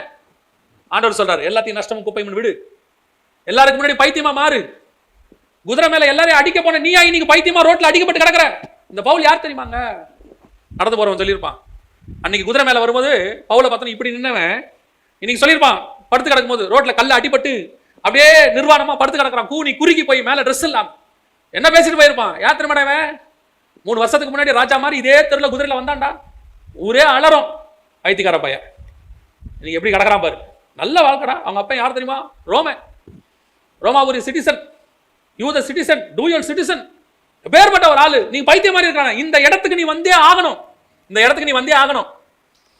நீ இந்த இடத்துக்கு வந்தினாத்தான் நாளைக்கு உனக்கு முன்பாக ராயன்களும் அத்தனை பேரும் கை கட்டி உன் வார்த்தையை கேட்கக்கூடிய அளவுக்கு கர்த்தர் உன்னை உயர்த்துவார். இந்த இடத்துக்கு வராம அது நடக்காது. திக்குவாயும் வந்து நான் மாறாம நடக்காது. நான் என்னுடைய நியாயப்பிரமாணத்தை எப்படி யூஸ் பண்றேன் நீ இன்னும் பண்ண முடியாது. அப்புறம் படிச்சதெல்லாம் வேஸ்டா? தேவைப்பட்டால் உன்னை நிருபங்கள் எழுதுவதற்கு நான் பின்னால் பயன்படுத்தி கொள்ளுவேன். ஆனால் உன்னை அழைத்தது நிருபம் எழுதுவதற்கு அல்ல, உன்னை அழைத்தது எனக்காக சாட்சியாய் நிற்பதற்கு. தேவைப்பட்டா நான் உன்னை யூஸ் பண்ணிப்பேன். தேவைப்பட்டா உன் மியூசிக் டேலண்ட்டை நான் யூஸ் பண்ணிப்பேன். தேவைப்பட்டா உன்னுடைய வாக்கு வல்லவன் நல்லா பேசுற உன் டேலண்ட்டை நான் யூஸ் பண்ணிப்பேன். தேவைப்பட்டா உன் படிப்பை நான் யூஸ் பண்ணிப்பேன். ஆனா நான் உன்னை அழைத்தது உன் படிப்பை பயன்படுத்துவதற்கோ உன் மியூசிக்கை பயன்படுத்துவதற்கோ அல்ல. நான் உன்னை அழைத்தது உன்னை எனக்காக நிறுத்துவது. இன்னைக்கு எல்லாம் எப்படி இருக்குது? இந்த நிந்தை வரக்கூடாது யாருக்கும். அவன் சொல்றான், எகிப்தின் பொக்கிஷங்களை பார்க்கிலும் கிறிஸ்துவின் நிமித்தம் வரும் நிந்தையை அதிக வாக்கியம் என்று கருதினார். ஆமா, நீ இருக்கிற ஸ்தானத்தை விட்டு கீழே இறங்கி தான் வரணும். உன்னை ஆடுமைக்க தான் விடுவாரு, உன்னை தெருவில் அடிபட்டு தான் விடுவார். எல்லாரும் கண்களுக்கு முன்பாக பைத்தியமா மாறத்தான் வேணும். உன் மூலமாய் கிறிஸ்து வரணும்னா நீ ஊரை விட்டு ஓடுறவனா மாறத்தான் வேணும். உன் மூலமா சந்ததி வரணும்னா நீ கையை பிடிச்சிட்டு மனைவியை கூட்டிட்டு சொல்ற ஊருக்கு வனாந்தரமா பரதேசியா போய்தான் ஆகணும். ஓ, அதெல்லாம் முடியாது. நான் யார் தெரியுமில்ல, நான் அந்த காலத்துல என்ன படிப்பு, எங்க ஊர்ல நான் எப்படி இருந்தேன், எங்க அப்பா அம்மா என்ன எப்படி வளர்த்தாங்க, நாங்க அந்த காலத்துல எப்படி இருந்தோம், நாங்க எவ்வளவு கிராண்ட் ஆனவங்க, என்னோட எஜுகேஷன் குவாலிஃபிகேஷன் என்ன, உன்னை பயன்படுத்தவே முடியாது. நீ தான் வேஸ்ட் பீஸ். நீ தான் வேஸ்ட் பீஸ். நீ எப்போ உன்னுடைய எல்லா காரியங்களையும் தேவனுக்கு என்று நிந்தைக்கு ஒப்பு கொடுக்கிறையோ, கிறிஸ்துவின் நிந்தையை தெரிஞ்சு கொள்றையோ, ஆண்டவரே இது எதுவுமே இல்லப்பா, நீங்க என்ன சித்தமா இருக்கிறீங்களோ நான் ரெடியா இருக்கிறேன், நான் செய்யறேன்ப்பா. அந்த இடத்துக்கு நீங்கள் வரும்போது ஒருவேளை உலகத்தின் கண்களுக்கு முன்பாக நீங்கள் பைத்தியமாய் காணப்படுவீர்கள். ஆனா இன்னைக்கு பவுல் தாங்க உலகத்துக்கு முன்பாக ஞானம் உள்ளவன். வசனம் சொல்லுது, அவன் எழுதினதை கற்றவர்களே அறிகிறதற்கு அரிதாக இருக்கிறது. படிச்சவனுக்கே கண்டுபிடிக்கிறது கஷ்டமா. அந்த இடத்துக்கு அப்புறம் உன்னை மாத்திடுவார். இப்போ நிந்தையை தெரிஞ்சுக்கலாமா வேணாமா? அந்த நிந்தையை நீங்க தெரிஞ்சுக்கோங்க, ஆண்டவர் உங்களை அப்படி உயர்த்துவார். இதுதான் உண்மையிலேயே நிந்தை. இந்த உபத்திரவமும் இந்த துன்பமும் இந்த நிந்தையும் உங்களையும் என்னையும் தவிர, அதாவது இயேசுவை ஏற்றுக்கொண்டவரை தவிர வேற யாருமே உலகத்தில் இருக்க அனுபவிக்க முடியாது. உலகத்தில் இருக்கிறவங்க அனுபவிக்கிற நிந்தை வேற. மொழிக்காக, இனத்துக்காக, நிறத்துக்காக, அவங்களுடைய கொள்கைகளுக்காக, அவங்க நாட்டுக்காக, அவங்க மதத்துக்காக அவங்க அனுபவிக்கிறாங்க. ஆனா அவங்களால அனுபவிக்க முடியாத மேலான உபத்திரம் ஒன்று இருக்கிறது, மேலான ஒரு நிந்தை இருக்கிறது, மேலான ஒரு துன்பம் இருக்கிறது. அதுதான் கிறிஸ்துவின் நிமித்தம் நீங்களும் நானும் அடைகிற இந்த 3 துன்பம். முதலாவது, என் சரீரத்தை விட்டு நான் நீங்க வேண்டும். நான் சரீரத்தில் உள்ள அளவும் நான் உபத்திரப்படுகிறேன். எனக்கு இது பிரசவ வேதனையா இருக்குது. எப்போ இந்த சரீரத்தை விட்டு நான் போவேங்கிற எண்ணம் எனக்கு வரணும். 2வது, எப்பொழுதெல்லாம் என் ஆத்மாவின் சந்தோஷத்தை திருப்தியாக்கி என் சரீரத்தின் சந்தோஷத்தை நான் அடக்கி ஒடுக்குகிறேனோ அப்பொழுதெல்லாம் என் சரீரத்துக்கு ஒரு உபத்திரம் வரும். நான் சொல்லுங்க, புரியுதா? சரீரத்தில் நீங்க தண்ணி குடிக்கணும், தாகம் எடுக்குதுன்னு வச்சுக்கோங்க. நான் சொல்றது ஒரு உதாரணம். தாகம் எடுக்குதுன்னு வச்சுக்கோங்க. நீங்க தண்ணி குடிக்காம இருக்கிறீங்க, ஆட்டோமேட்டிக்கா உங்க சரீரத்துக்கு என்ன வரும்? ஒரு பலகீனம் ஒன்று வரும். அதே மாதிரி ஆவிக்குரிய விதத்துல உங்கள் சரீரத்துக்கு சில இச்சைகளை நீங்கள் அது விரும்பும் போது, நீங்கள் செய்யாமல் இருக்கும்போது உங்கள் சரீரம் ரியாக்ட் ஆகும். அந்த துன்பத்தை நீங்கள் என்ன செய்யணும்? பொறுத்து கொள்ள வேண்டும். இதுதான் கிறிஸ்துவின் நிமித்தம் வரக்கூடிய துன்பம். இது உலகத்தானுக்கு கிடையாது. கடைசியாக, நான் கிறிஸ்துவின் நிமித்தம் உலகத்தின் பொக்கிஷங்கள் எல்லாவற்றையும் விடுவதற்கு நான் தயாராக இருக்கிறேன். காரணம், கிறிஸ்துவின் நிமித்தம் வரக்கூடிய நிந்தை உலகம் என்ன பைத்தியம் சொல்லும், உலகம் என்ன மந்தனாவன் சொல்லும், உலகம் என்ன சொல்லும்? அவனுக்கு பேசவே வராதுங்க, எதுவுமே வராது. நாளைக்கு உன்னை எடுத்து மேல நிறுத்தும் போது உன்னை அவங்க கேட்பாங்க, யார் அவனா? அவன் எதுக்குமே உபயோகமாக மாட்டான்னு நினைச்சேன். ஒரு காலத்துல நம்ம அப்பா அம்மாவே சொல்லியிருப்பாங்க, என் பிள்ளைங்கள இதுதான் வேஸ்ட், அடிக்க வச்சா ஒன்றுத்துக்கும் பிரோஜனம் இல்லை. அது அப்படியே எடுத்துக்கிட்டு பைபிள் சுத்திக்கிட்டு இருக்கு. என் 2வது பையன், 3வது பையன், 4வது பொண்ணு, 5வது பொண்ணு, இவங்கெல்லாம் பெரிய லெவலில் நல்லா செட்டில் ஆயிட்டாங்க உலகத்துல. அவங்கவுங்க அங்கங்க மாசம் 50,000 1 லட்சம் சம்பாதிக்கிறாங்க. இவன் மட்டும்தான் ஒன்றும் கிடையாது.